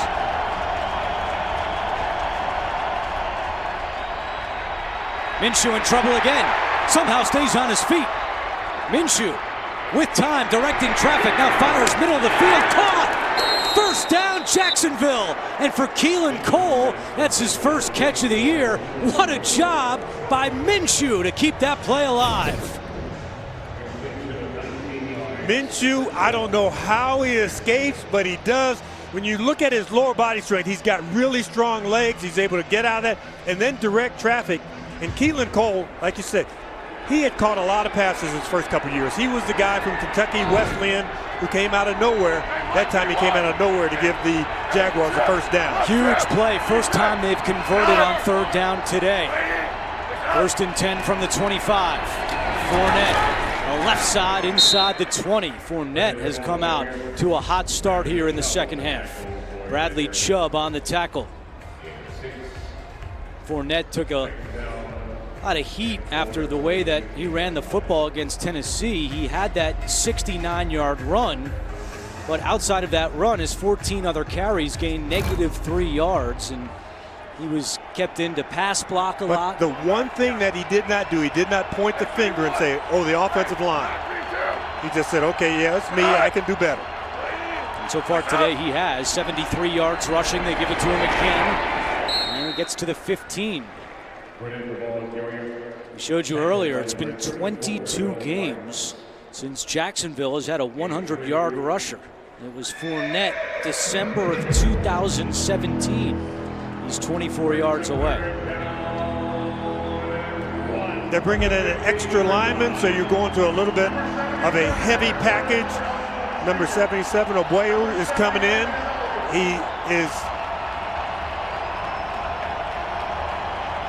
He's an eligible receiver. He's right there at the tight end position as the end man on the line.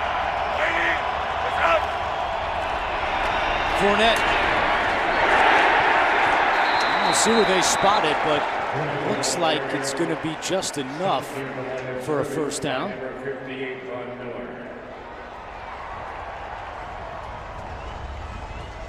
This is a decision for Doug Marrone and his staff, and if it's not a first down, I would think that they could pick up a first down with Leonard Fournette. No signal yet.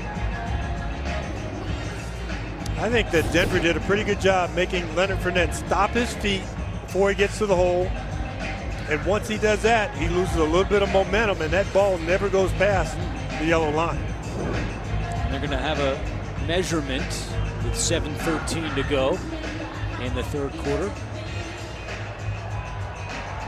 And now decision time for Doug Marrone. Now remember, week 2 at Houston, late in the game, went for 2 in the win. He has shown that he is not shy to be aggressive, and on 4th and inches, the offense is staying on the field. Well, once again, Gardner Minshew, 6'1", 225 pounds. He is really strong and physical, and I would think quarterback sneak so that you don't have to turn and hand the ball off to Leonard Fournette, who's lined up 7 yards behind the line of scrimmage. You've got Linder at center. You've got Andrew Norwell, your left guard. 2 guys that, with contract extensions, they should be able to get you the length of the football. Once again, Cedric Ogbuehi is in for Jacksonville as the extra lineman on 4th and inches. Seth DeValve, the fullback. Fournette, the tailback. Fournette, and he's got the first down. So they went with the jumbo package, gave it to their 228-pound running back. And this drive continues for Jacksonville, now approaching 8.5 minutes. It's a great drive to start. You've been aided by a penalty here and there. Von Miller has a chance. He makes the tackle, but Leonard Fournette has enough momentum going forward, realizing I only need the length of the football. And if I get my shoulder square, I can get to it. 14th play of the drive.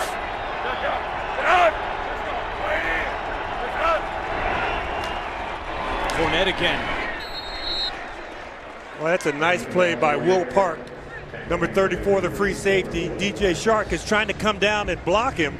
He beats Shark to the point of attack. Watch him knife in, and he gets Leonard Fournette right around the legs and takes him down.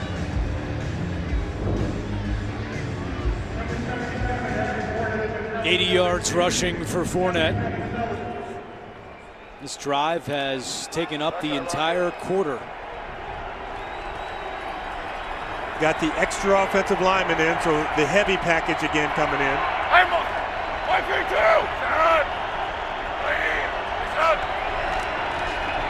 Keeping it on the ground. Fournette stays on his feet inside the 10-yard line, and he'll be about 4 yards shy of a first down. Jacksonville has to get to the 3-yard line for a first. You know, they have gone for it on 4th down in this drive, picked up the first down. So, Andrew, you've got 3rd and a long 5 here. If you pick up 3, do you kick the field goal, or do you go for it on 4th down? Well, the field goal would make it a 1-possession game with the 2-point conversion, but keep in mind the last 3rd down, the big play, Minshew to Keelan Cole looking for some more magic on 3rd and 5.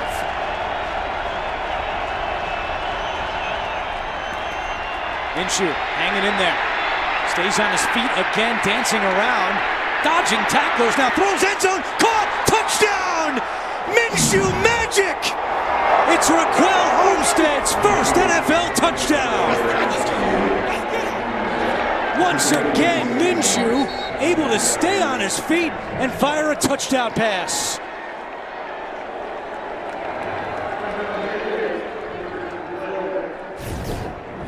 The ability to be calm in the pocket He realizes if I get sacked, we've got a field goal.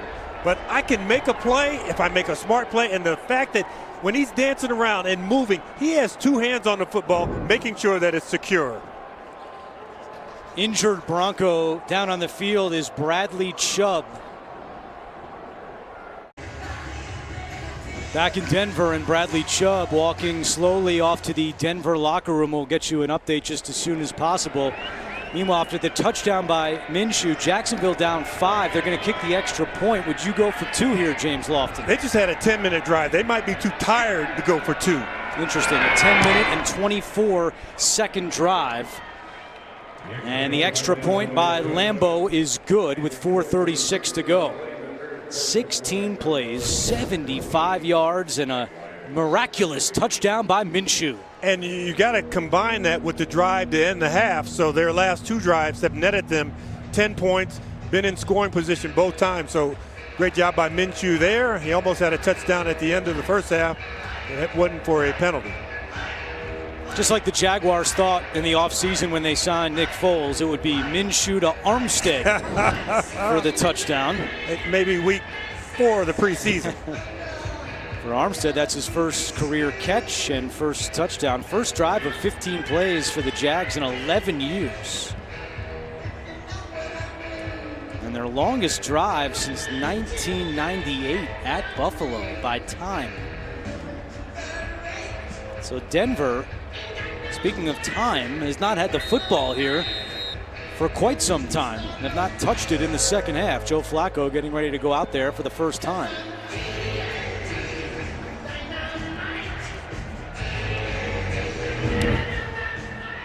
Lambeau's kick to the 1. Here is Booker. Booker tripped up just before the 20-yard line.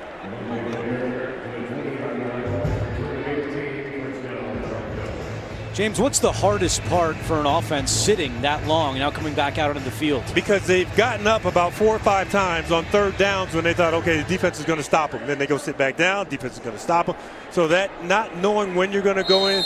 And right now you have to think players, not play. So your go-to guys, Emmanuel Sanders, Phillip Lindsay, get the ball in their hands.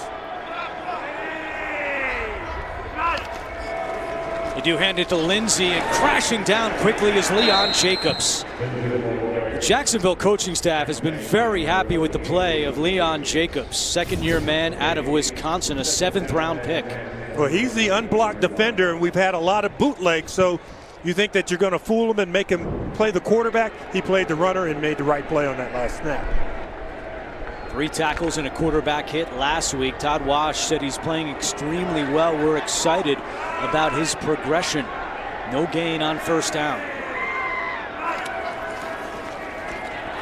Flacco over the middle and completes it at the 25-yard line. Miles Jack makes the tackle on Noah Fant, and it's 3rd down. Zone coverage, take what the defense gives you, set it up for 3rd down, see if you can navigate this 3rd down correctly, avoid the pass rush, and get it to one of your receivers. First half, Denver was 4 for 8 on 3rd downs. Vic Fangio, first year as a head coach. Previous 4 years as the defensive coordinator in Chicago. His offensive coordinator is Rich Scangarello. See what he dials up here on 3rd and 5. Flacco has to get rid of it. Pressure was coming from DeJuan Smoot. And a big stand by that Jacksonville defense. And now a late flag comes in. And it could be another intentional grounding call on Flacco.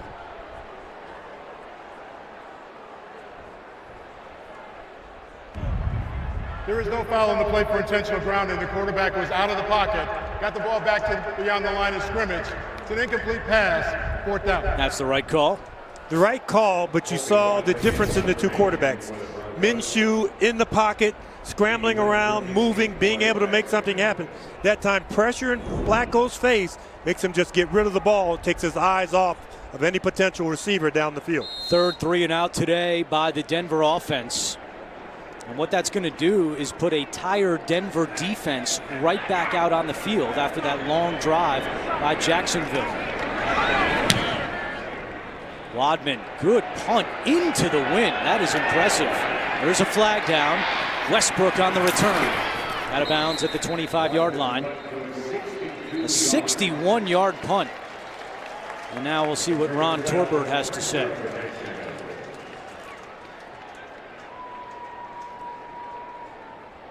It's time for today's salute to service moment presented by USAA.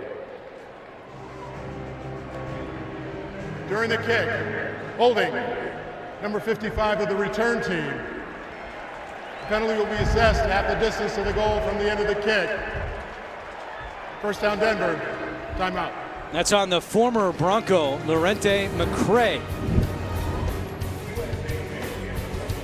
Let's take a look at the game snapshot presented by Progressive Insurance. It was a good start for Joe Flacco and the Broncos. The touchdown pass here to Cortland Sutton. That Denver defense finally getting going. They have 4 sacks today, but Jacksonville hanging tough. Minshew, the impressive touchdown to Armstead, and it's 17-13 in favor of the Broncos. Good news for Denver. Bradley Chubb just had cramps. That's why he went off, and now he's already back out there on the field.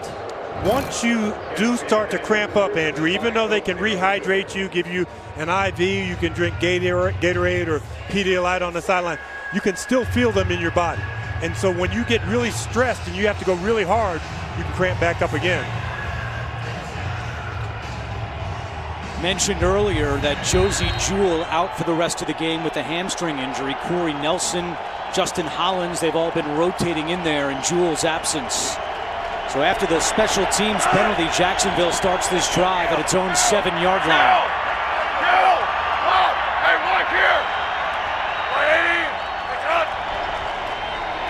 Fournette on first down, has some room to run. Fournette into the open field, stays on his feet at the 30.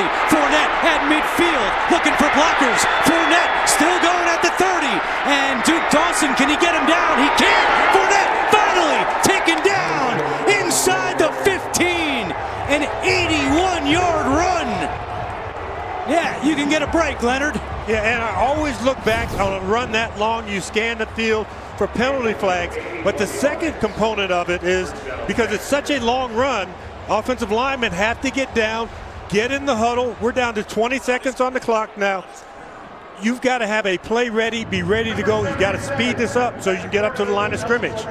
First time since December of 2017, the Jaguars have a 100-yard rusher. He did it in style on that 81-yard run. Up to 164 on the day. With Fournette getting a breather, it's Armstead. Armstead all the way down to the 2 with 3 flags coming in. Holding. Offense, number 87. 10-yard penalty. Would be first down. On the tight end, Jeff Swaim. That takes out the nice run by Armstead. I'm pretty sure if you are Von Miller's agent, you don't just go in with his tackles, sacks. You go in with how many times they had to hold him, how many times he made that offensive tackle or the defensive or the player who's supposed to block him flinch, because he impacts the game even when it doesn't go directly into the stat sheet. 8 penalties now on Jacksonville. You saw some frustration for Doug Marrone, and Fournette still trying to catch his breath.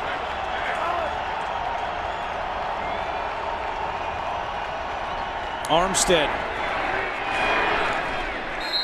gets to the 18-yard line. That was not the longest run of Leonard Fournette's career. He had a 90-yard run back in his rookie season.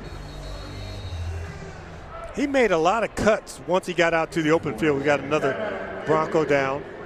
That's Duke Dawson, the second-year corner out of Florida. Dawson now being looked at the Denver sideline. When you think about turning points in this game, since the Joe Flacco interception late first half, Jacksonville 25 plays, 171 yards and 10 points.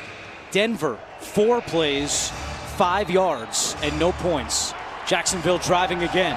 Second down and 16. Isaac Yadom has come in to replace Dawson in the secondary. Minshew wide open over the middle. O'Shaughnessy stretches, lunges, touchdown! Jacksonville takes the lead. Great play design there by Jacksonville. Gardner Minshew's dad loves it, and the Jaguars are on top. You have the ghost motion that comes behind. You fake a screen to the right, you pump back to the left, and you let the defense just spread out, opens up right in the middle. Minshew, great patience on this play, because you run this in practice, and it always goes right in practice because you tell the defenders where to go. But you don't know if guys are going to really follow the motion, where they're going to follow the running back. They did all the right things. This crowd has gone silent as Lambeau's extra point is good. That mustache is bringing some magic here in the Mile High City.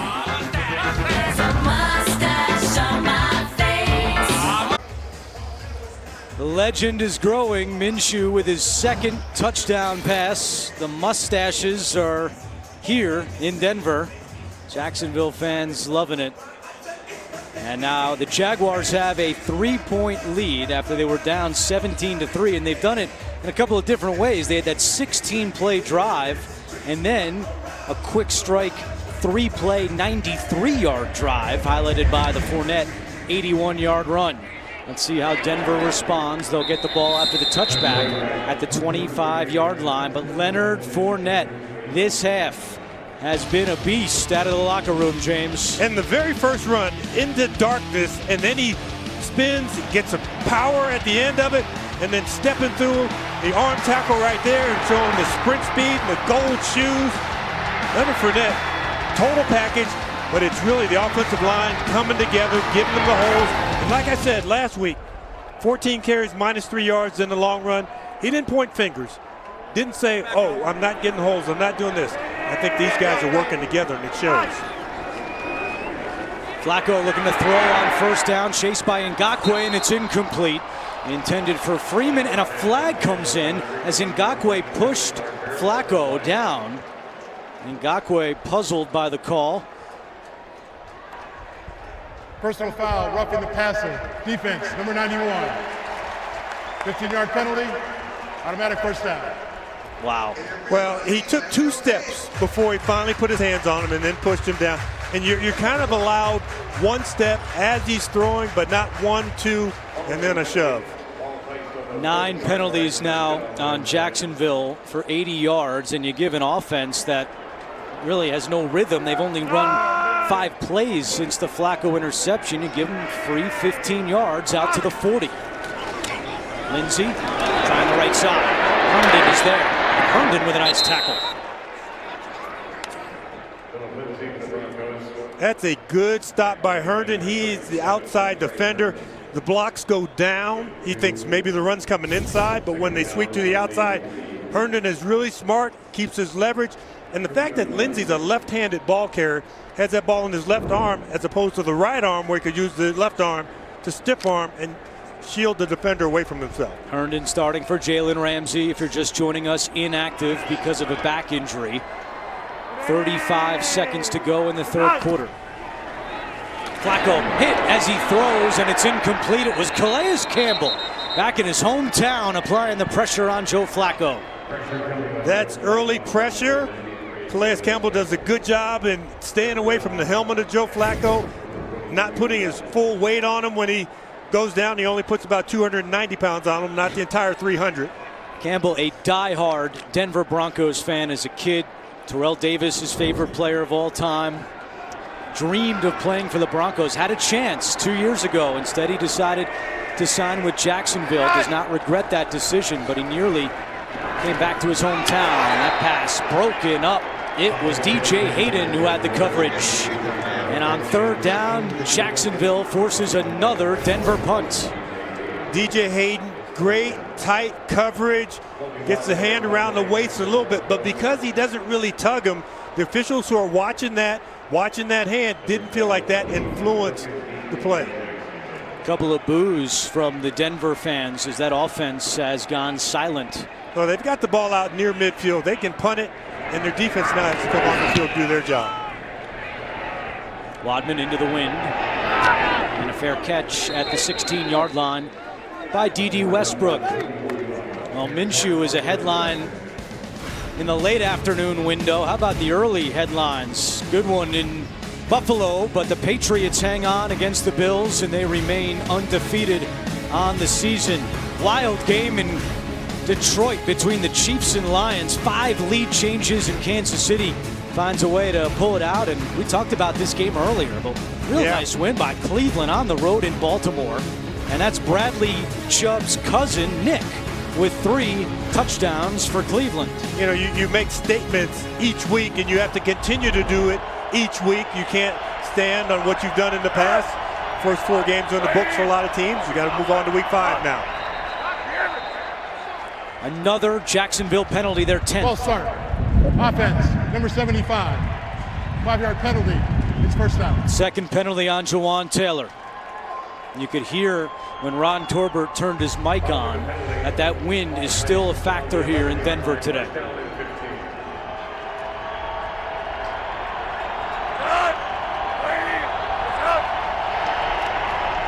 Fournette trying to get to the outside, now cuts it back up and in. Nice move by Leonard Fournette.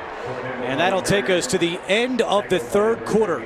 What a turnaround since the Joe Flacco late 2nd quarter interception. Jaguars lead it 20-17. Start of the 4th quarter in Denver alongside the Hall of Famer James Lofton. I'm Andrew Catalan. Jacksonville with a huge 3rd quarter, scoring 14 points. They ran 20 plays. Denver only had the ball for 2.5 minutes, and they ran 6 plays. So Jacksonville will start this quarter at its own 24-yard line. Leonard Fournette having a big day, 20 carries, 177 yards. So he's 4 yards away from tying his career high.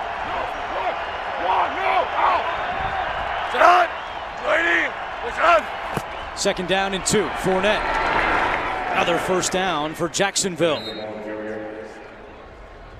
I know, James, we met with Fournette last night. Kind of had that attitude like things were going to change today in the running game. Didn't come out and say it, but I sensed it. I don't know if you did. When I walked out on the field before the game, the wide receivers were lined up running routes. You know who the first guy in the line was? Leonard Fournette. He ran a slant route. I said, oh, you're going to be a wide receiver today. But it just shows you what a little bit of extra hard work does, and it's been really impressive so far. And these tight ends are doing a great job blocking for him also, whether they're in the wing or lined up at fullback in front of him. Fournette catching a breather. It's Armstead at running back, a play fake. Minshew hit as he throws, looking deep down the field, incomplete.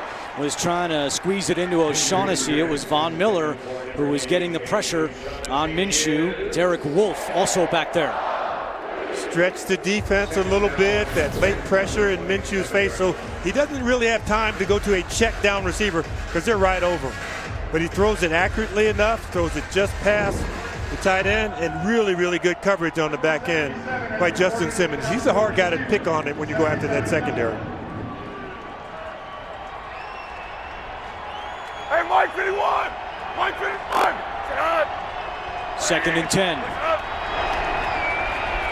Armstead following his blocks. Nice running by Armstead, the rookie, out of bounds with a first down. It was Will Richardson who he was following right down the field. And the crazy thing, once they started going, he was almost ready to run past Richardson. Said, well, maybe that's not such a good idea. I'm 4'4", and he's like 5'4". I got to wait for him. Does a nice job in setting up the block, dipping inside, then bouncing it back to the outside. Bradley Chubb appears to be cramping again. Was just able to get off the field. And Draymond Jones has entered for Chubb. And we've been in town for a couple days, and it has been unseasonably warm here. And at the start of today's ball game, 90 degrees, and the Denver Broncos were flying around on defense all over the place. So you will get dehydrated during the course of a ball game. Fournette. Hard to bring him down, and that run puts a new career high in Leonard Fournette's tally. He's got 184 yards rushing today, most by any running back this season in the NFL.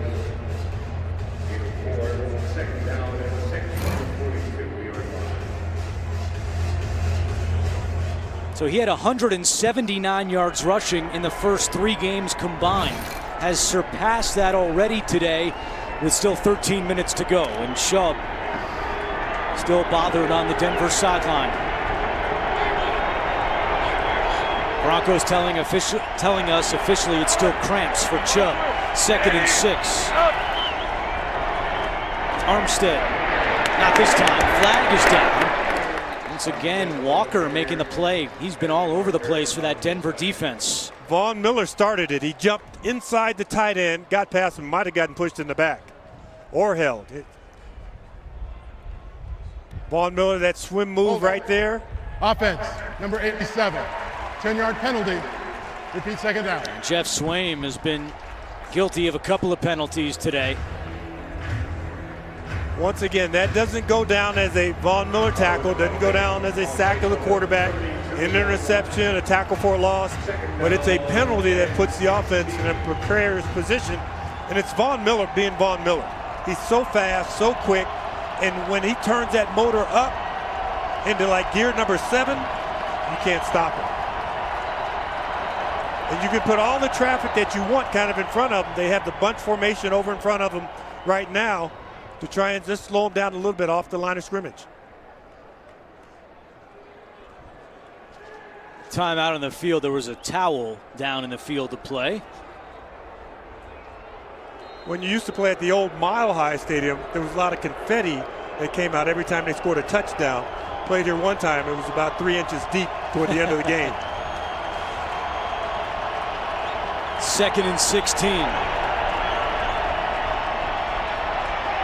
Minshew. Conley dropped it.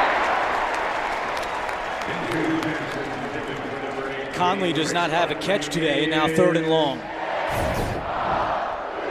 Boy, this looks like such an easy pass. He makes Chris Harris stop and start his feet, and the ball just gets on him a little quicker than what he anticipated. You see his eyes going on the quarterback as he's running across the field. Denver has not had a lot of opportunities this season to pin their ears back on 3rd down and go after the quarterback. They've had a few of those chances today. It has resulted in a total of 4 sacks. They need a play here on 3rd and 16. Here's the extra set of hands on Von Miller. Minshew steps up. Minshew in trouble, and he goes down. First NFL sack for Malik Reed, the undrafted rookie out of Nevada.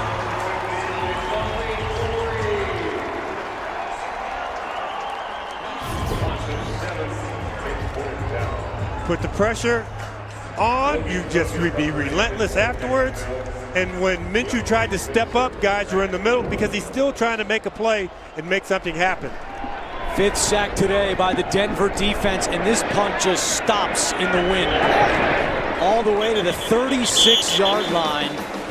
And we keep saying it, I know, but that wind continues to be a factor. The wind has increased from 17 miles an hour to 22 miles per hour. The goalposts are swaying a little bit here in Denver, and it's certainly affected that last punt by Logan Cook. How about your keys to the game, James? Well, we talked about Jacksonville being positive. Haven't seen those negative runs, a lot of positive runs. Joe Flacco about to show off that big arm again, maybe. Wide open is Deshaun Hamilton with room to run. Hamilton cuts it up into Jacksonville territory to the 44-yard line. Good start to this drive for Denver, a gain of 20. You know, that's a basic concept that you learn. 3 levels of stretch, somebody deep, you have an intermediate receiver, and then you have a shallow receiver. Hamilton, who came in this fly motion, was the shallow receiver, and Flacco did a nice job looking deep, coming back to the guy who was wide open. Before that play, Flacco this half was 1 of 4 for 6 yards. 1st down and 10. Freeman. DJ Hayden and Miles Jack combine on the tackle after a gain of 2. You know, when you play against a tough defense, you have to figure out, okay, where is their Achilles heel? Where can I attack them? You're going up against a stout run defense. Last year wasn't a great year for the Jacksonville Jaguars, but they were 2nd in the NFL against the run, so they were still strong in that area. They've been strong today. Joe Flacco's got to use that arm to exploit them.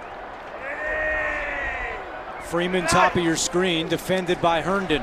Flacco looking over the middle. Dangerous pass, incomplete, with 2 Jaguar defenders in the area. Harrison and Wilson were converging. I think that was the ball that Feint said, throw directly at me. Flacco was leading him a little bit. See Feint kind of slowing down and a little bit of a short arm right there. And Ronnie Harrison is still down. He had that big interception of Joe Flacco back in the second quarter. The NFL on CBS is sponsored by Amazon Prime. One-day delivery on millions of items with Prime. McDonald's. Try the new spicy barbecue glazed chicken tenders. And by State Farm. Talk to an agent today at 800-STATE-FARM.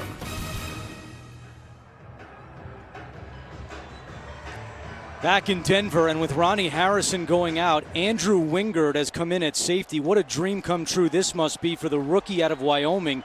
He grew up in Arvada, Colorado, a big Broncos fan. Said he used to drive by the stadium and dream of playing in it. Well, now he is playing in it in a big spot in the fourth quarter. Flacco pump fakes, in trouble. Flacco gets rid of it, passes short, and nearly intercepted.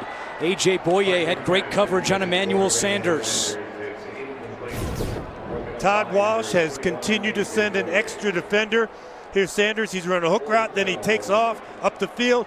Does a nice job kind of battling against A.J. Boye so that A.J. Boye can't come up with that interception. Another big stand by this Jacksonville defense. 2 injury updates to pass along for the Jaguars. Ronnie Harrison, knee injury, questionable to return. And now Denver is calling Bradley Chubb's injury an injury to his knee, and he is also questionable to return. Westbrook, fair catch, lets it bounce. Good punt by Wadman out of bounds around the 5-yard line. Wadman has had a very nice day for the Broncos, and Jacksonville will be pinned deep to start this drive with 9:54 to go in the game. And Bradley Chubb is going out there for the Broncos on defense. Keep an eye on him and see how much he has on this series.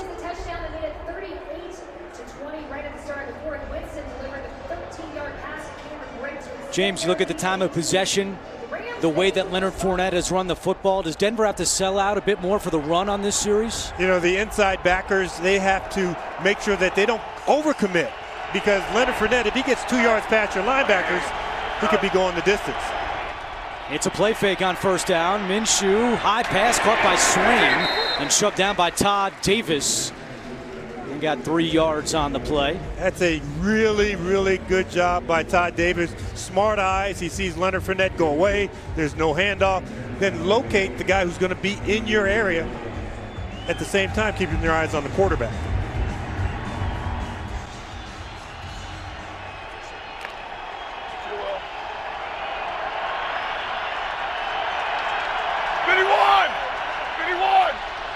Second down and 8. Fournette turns it upfield again and stays on his feet. First down and more. Fournette having a day here in Denver, all the way out to the 35-yard line, a gain of 26. Exactly what I talked about, Leonard. All the line being forced up at the line of scrimmage. You see Davis, number 51, then Parks, 34, coming up. And once Leonard Fournette gets about 1.5 yards past the line of scrimmage with green grass in front of him, you're in trouble if you're on defense. The franchise record for rushing for the Jaguars, Fred Taylor, went for 234. So Fournette now at 210 with 8.5 to go.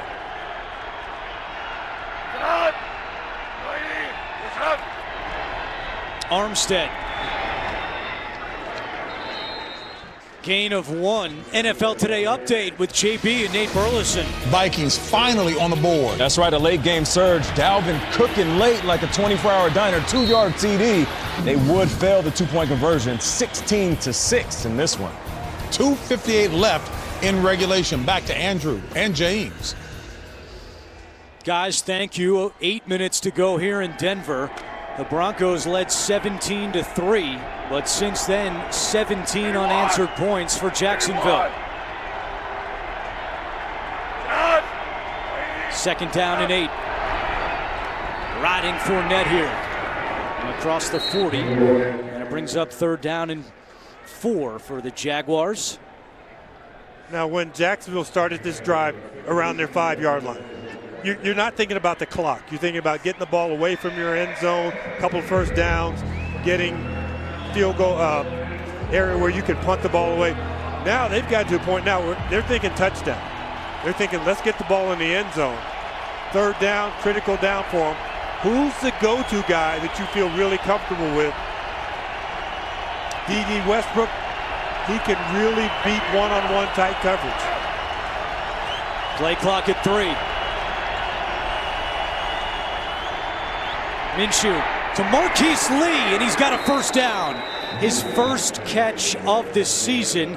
His first catch since December of 2017.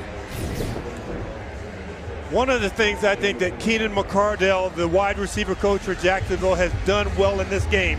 Think about it. We've seen Marquise Lee with his first catch, Keelan Cole. He has rotated these guys through to keep them fresh throughout the course of the ball game. There he is talking to him, and he's going, yeah, I'm fresh. I can go back in. Missed all of last year with a knee injury, and finally has his first catch of this season. And the Jaguars eating up some clock, 6:20 to go. Armstead gets away from one. Armstead reverses field and into Denver territory. Another first down for the Jaguars, a gain of 16. Fresh legs. Leonard Fournette, 200-plus yards. Armstead, a couple of touches early, touchdown catch. And look at the acceleration and running through arm tackles. When you read about him in the Jacksonville Jaguars media guide, he says, I'm a power runner. I can run through people. Well, he's showing us his words are his deeds today. James, we got to tip our cap to Will Richardson. A.J. Cann started at right guard. Richardson has rotated in, and Jacksonville has done a lot of its big running behind Richardson when he's been in there.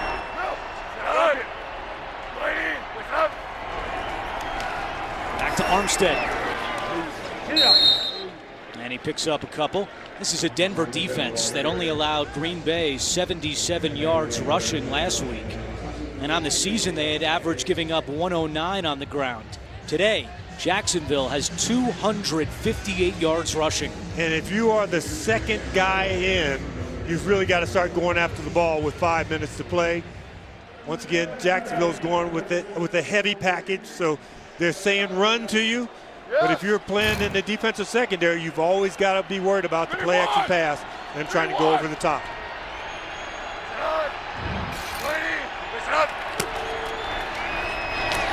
Fournette, man at the line, keeps going and gets a couple of extra yards. And that's kind of been a theme for Fournette today. After that first contact, he's been able to stay on his feet and gain more. Now the ball is at the 33-yard line. So from here, it would be a 50-yard field goal for Lambeau. But this is the direction that's going directly into the wind. With that said, this could be 4-down territory for Jacksonville. It certainly could be. But your defense has played so well in the second half, I wouldn't mind punting the ball down deep. Minshew looking to throw, fires to Chark for another Jaguars first down. Spun down by Chris Harris inside the 20. Jaguars, after going 0 for 7 in the first half on third downs, have done a great job this half on third down. This is such an aggressive throw. Great coverage by Chris Harris Jr., one of the best corners in the league. Chark, we're talking about guys stepping up into their second year, coming into their own. He, along with Minshew, quite the combination so far. Jaguars 4 for 6 on third downs in the second half. And now the time all the way down to 3:25. Denver does have all 3 timeouts. Fournette, he was trying to follow Richardson again. And Fournette stays inbounds, and we're going to go back to New York. NFL Today update. JB and Nate Burleson.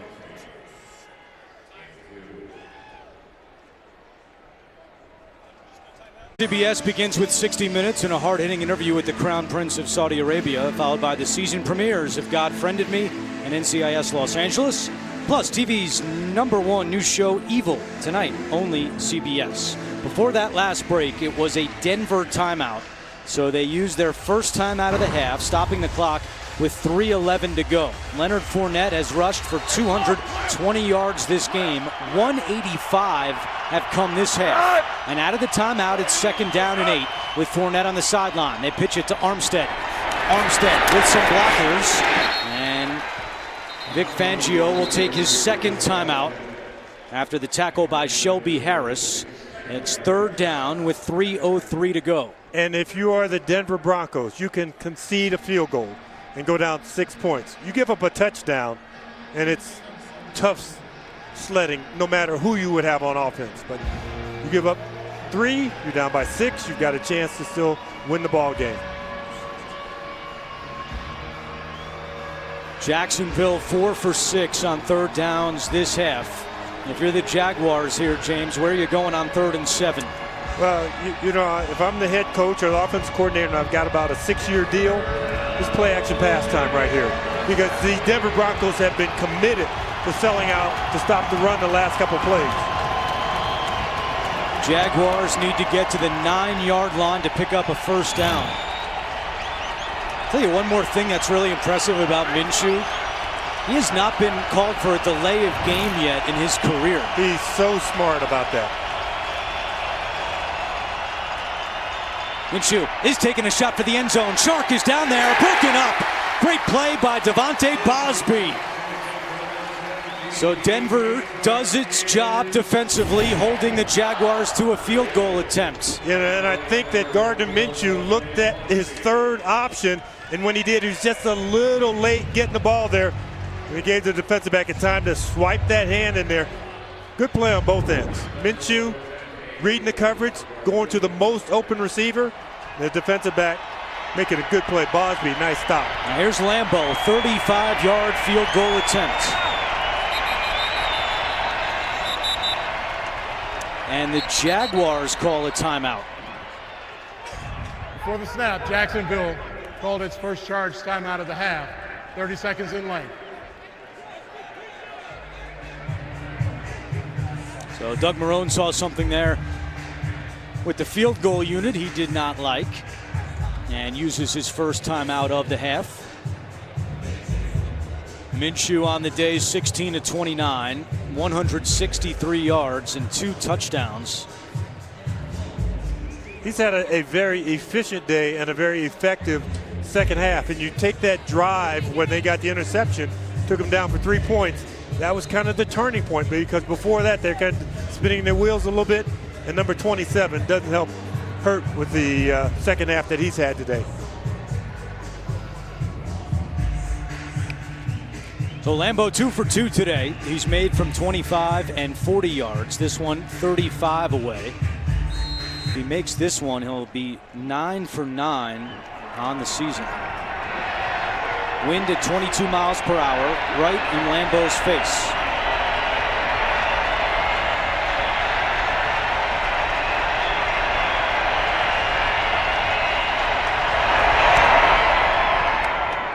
And Lambeau is money once again.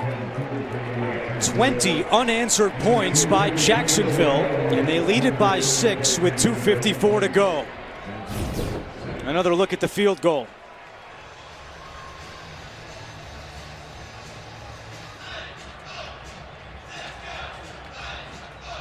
And on the sideline, Gardner Minshew, likes it. And now he'll put it back on that Jacksonville defense, which has done such a great job here in the second half. Denver has 1 timeout and the 2-minute warning. Trying to stop a 7-game losing streak that dates back to December of last year. You know, when Denver was having some success throwing the ball, they went after Jalen Ramsey's area a little bit, where Trey Herndon was playing. They haven't been nearly as successful in the second half since those early drives.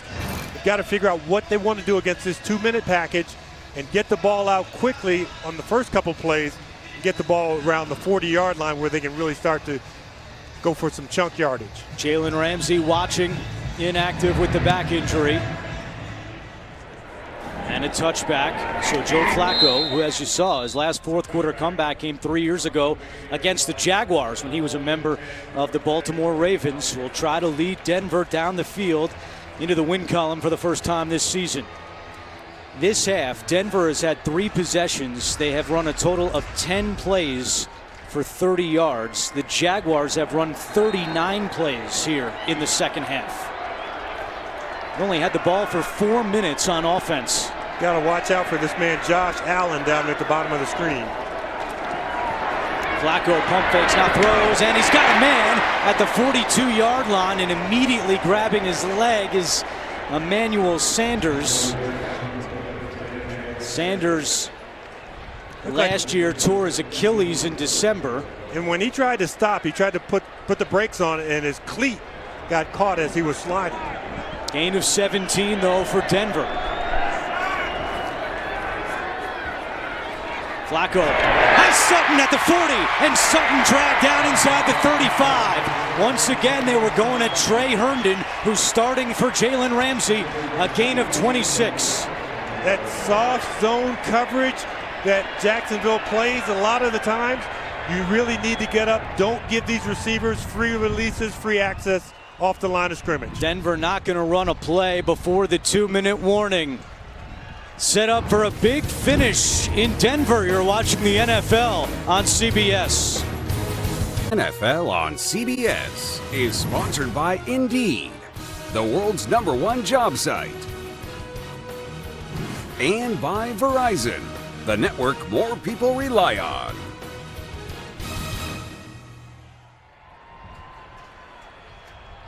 We'd like to welcome those of you who are watching the Vikings take on the Bears here in Denver alongside the Hall of Famer James Lofton. I'm Andrew Catalon. Wild finish we're set up for. Denver led this game 17-3, but since then Jacksonville has scored 20 unanswered points. We're at the 2-minute warning. Broncos have 1 timeout remaining, and they've got the ball at the Jacksonville 32-yard line. Joe Flacco dumps it down. This is Freeman. And Freeman is able to get out of bounds, stopping the clock. Minimal gain on the play. For those of you who are just joining us, Jalen Ramsey, a big story this week in Jacksonville, did not practice. Had a back injury, was listed as questionable, and Ramsey inactive today. And in his absence, Trey Herndon is starting at cornerback, and Joe Flacco, when he's had success, has thrown Trey Herndon's way. Jacksonville has dominated this half, running 38 plays to Denver's 13. Freeman with some room to run. And Freeman with a flag down has a Denver first down, and now a second penalty marker flies in. Penalties have been a problem for the Jaguars today, 11 of them for 95 yards. Denver has just 3 penalties. And you can see Denver's walking backwards. Obviously, when you run a sweep and guys are blocking, look like 87 fans. Offense, number 87. 10-yard penalty from the spot of the foul. Repeat second down. He's locked up on Miles Jack there. And the rookie first-round pick committed 3 penalties in the Week 1 loss against the Raiders, and a big one on this drive with 1:46 to play. It moves the ball back to the 35-yard line. Joe Flacco today, 20 of 36, 268 yards, 2 touchdowns, and an interception late in the second quarter. Flacco fires, got it! Sanders at the 15, stays on his feet. Sanders out of bounds at the 8-yard line. Big play for Denver. They've got it 1st and goal after a 27-yard pickup.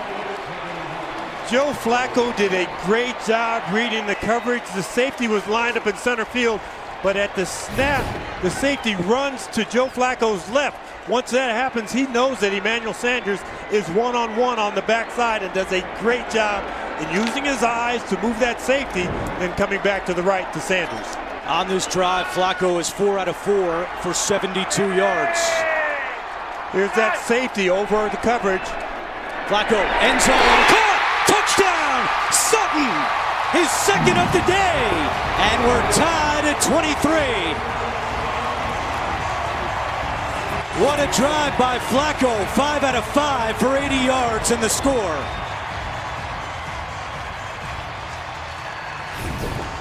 We talked about one of the keys to the game is Joe Flacco using that big arm, because it is big and he is strong with it. And that throw straight through the teeth of the defense, right on the hands of Cortland Sutton.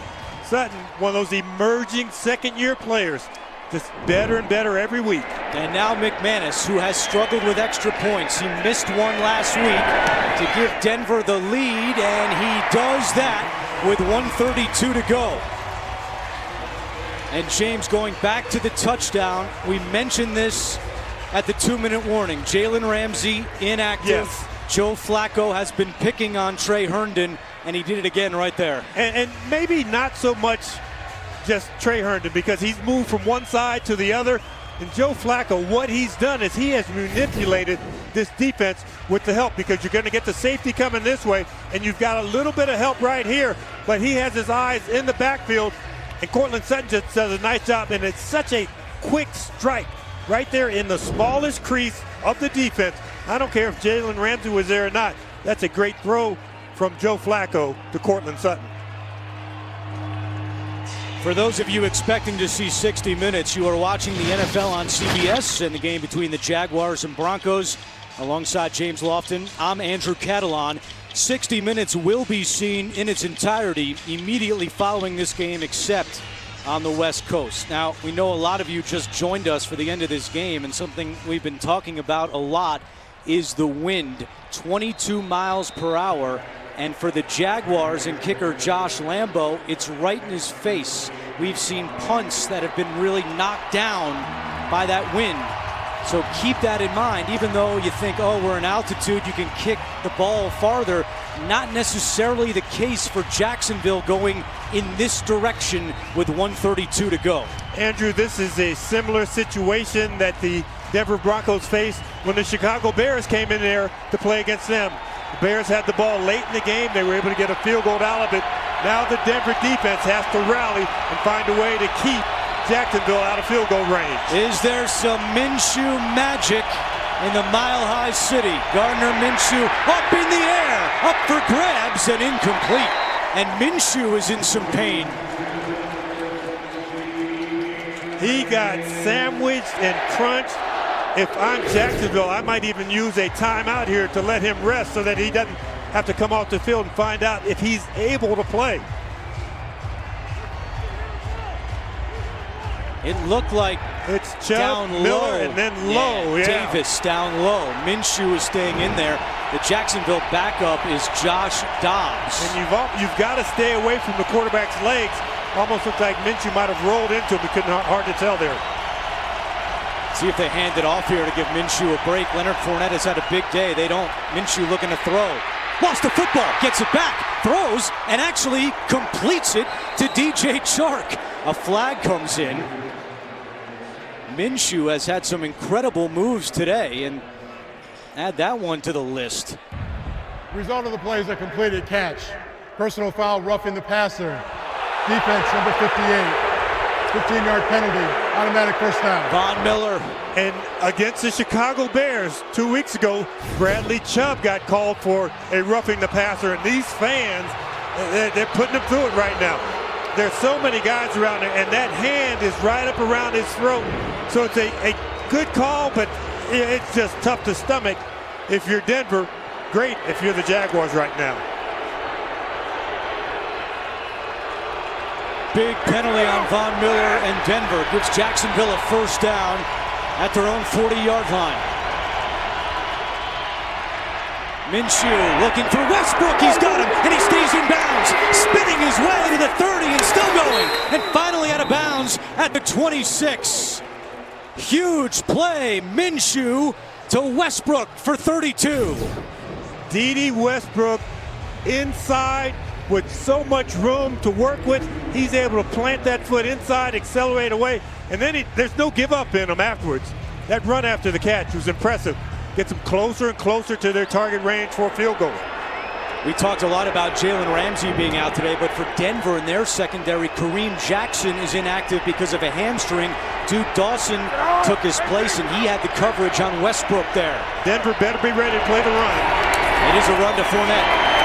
And Fournette trying to stay in bounds. He can't. Jaguars do have 2 timeouts remaining with 1:03 to go. A reminder that the kickoff of the Cowboys-Saints game is 8:22 Eastern Time over on NBC.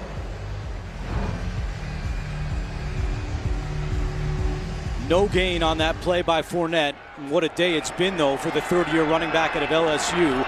A new career high, 220 yards rushing on 27 carries. From here, it would be a 45-yard field goal for Lambeau.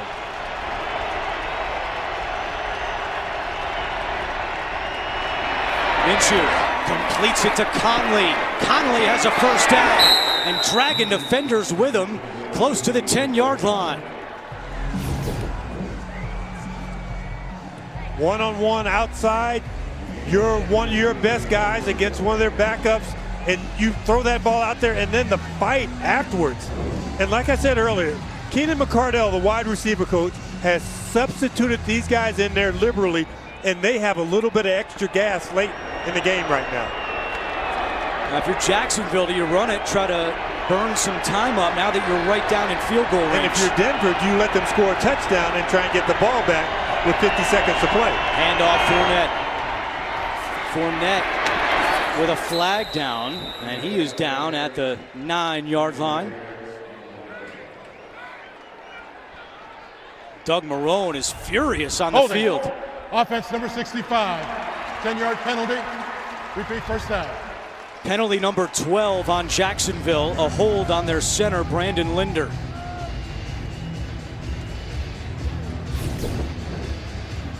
Right in the middle, you see the hands kind of outside the framework of the body, and that's ever so slight.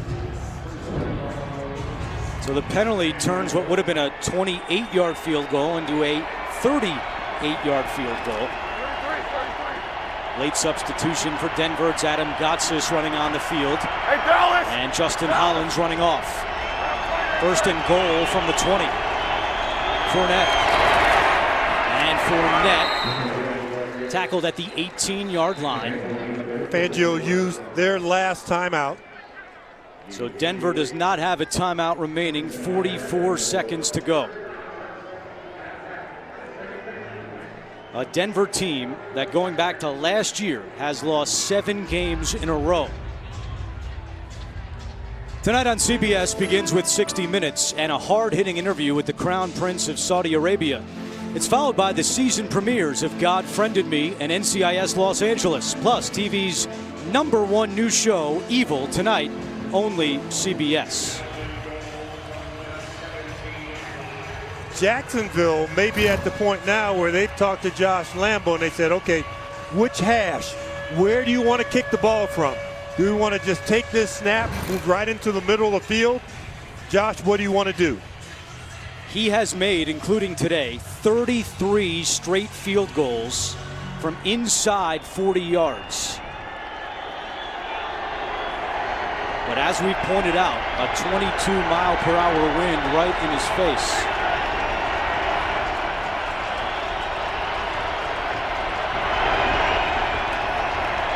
To Fournette. Justin Simmons trying to rip that ball away. Fournette fighting for some extra yards, a little extracurricular. Jacksonville has to be careful. Yeah, be calm right now. The officials are doing a good job kind of getting the guys away from each other, so because you don't want it to come down to a flag right here. So Doug Marrone just going to let the time run down. Wants to get his guys away from Denver. They've already committed 12 penalties today. Back away, Cam Robinson, back away. You've done a great job today. We don't need a 15-yard penalty right here. He's kind of the fire of that offensive line that Doug Marrone talked about in our meetings. They're glad to have him back. There's the timeout with 4 seconds to go. Denver does not have a timeout, so they can't ice the kicker, Lambeau. It'll be a kick for the win for the 5th-year man out of Texas A&M. And if you're a Denver fan, you're thinking about that Week 2 loss to Chicago. This is eerily similar for Vic Fangio in his first year as head coach, trying to get his first win, a 17-3 lead. Jacksonville came roaring back until the Flacco touchdown pass. And with Jalen Ramsey watching from the sideline, Josh Lambeau has a chance to be a hero here in Denver for the Jaguars. Denver had made a couple of good plays defensively at the start of this drive, then a roughing the passer call which tacked on an extra 15 yards, and then a pass to D.D. Westbrook, and then another pass to Conley where both receivers fight for extra yardage to make this a chip shot for Josh Lambeau. 33 yards into a 22-mile-per-hour wind. Lambeau's kick on the way, right down the middle and good. And the Jaguars beat the Broncos, handing Denver its 8th consecutive loss going back to last season. Leonard Fournette, 225 yards rushing, a new career high. Also had a career high 29 carries, and Lambeau 4 for 4 on the day.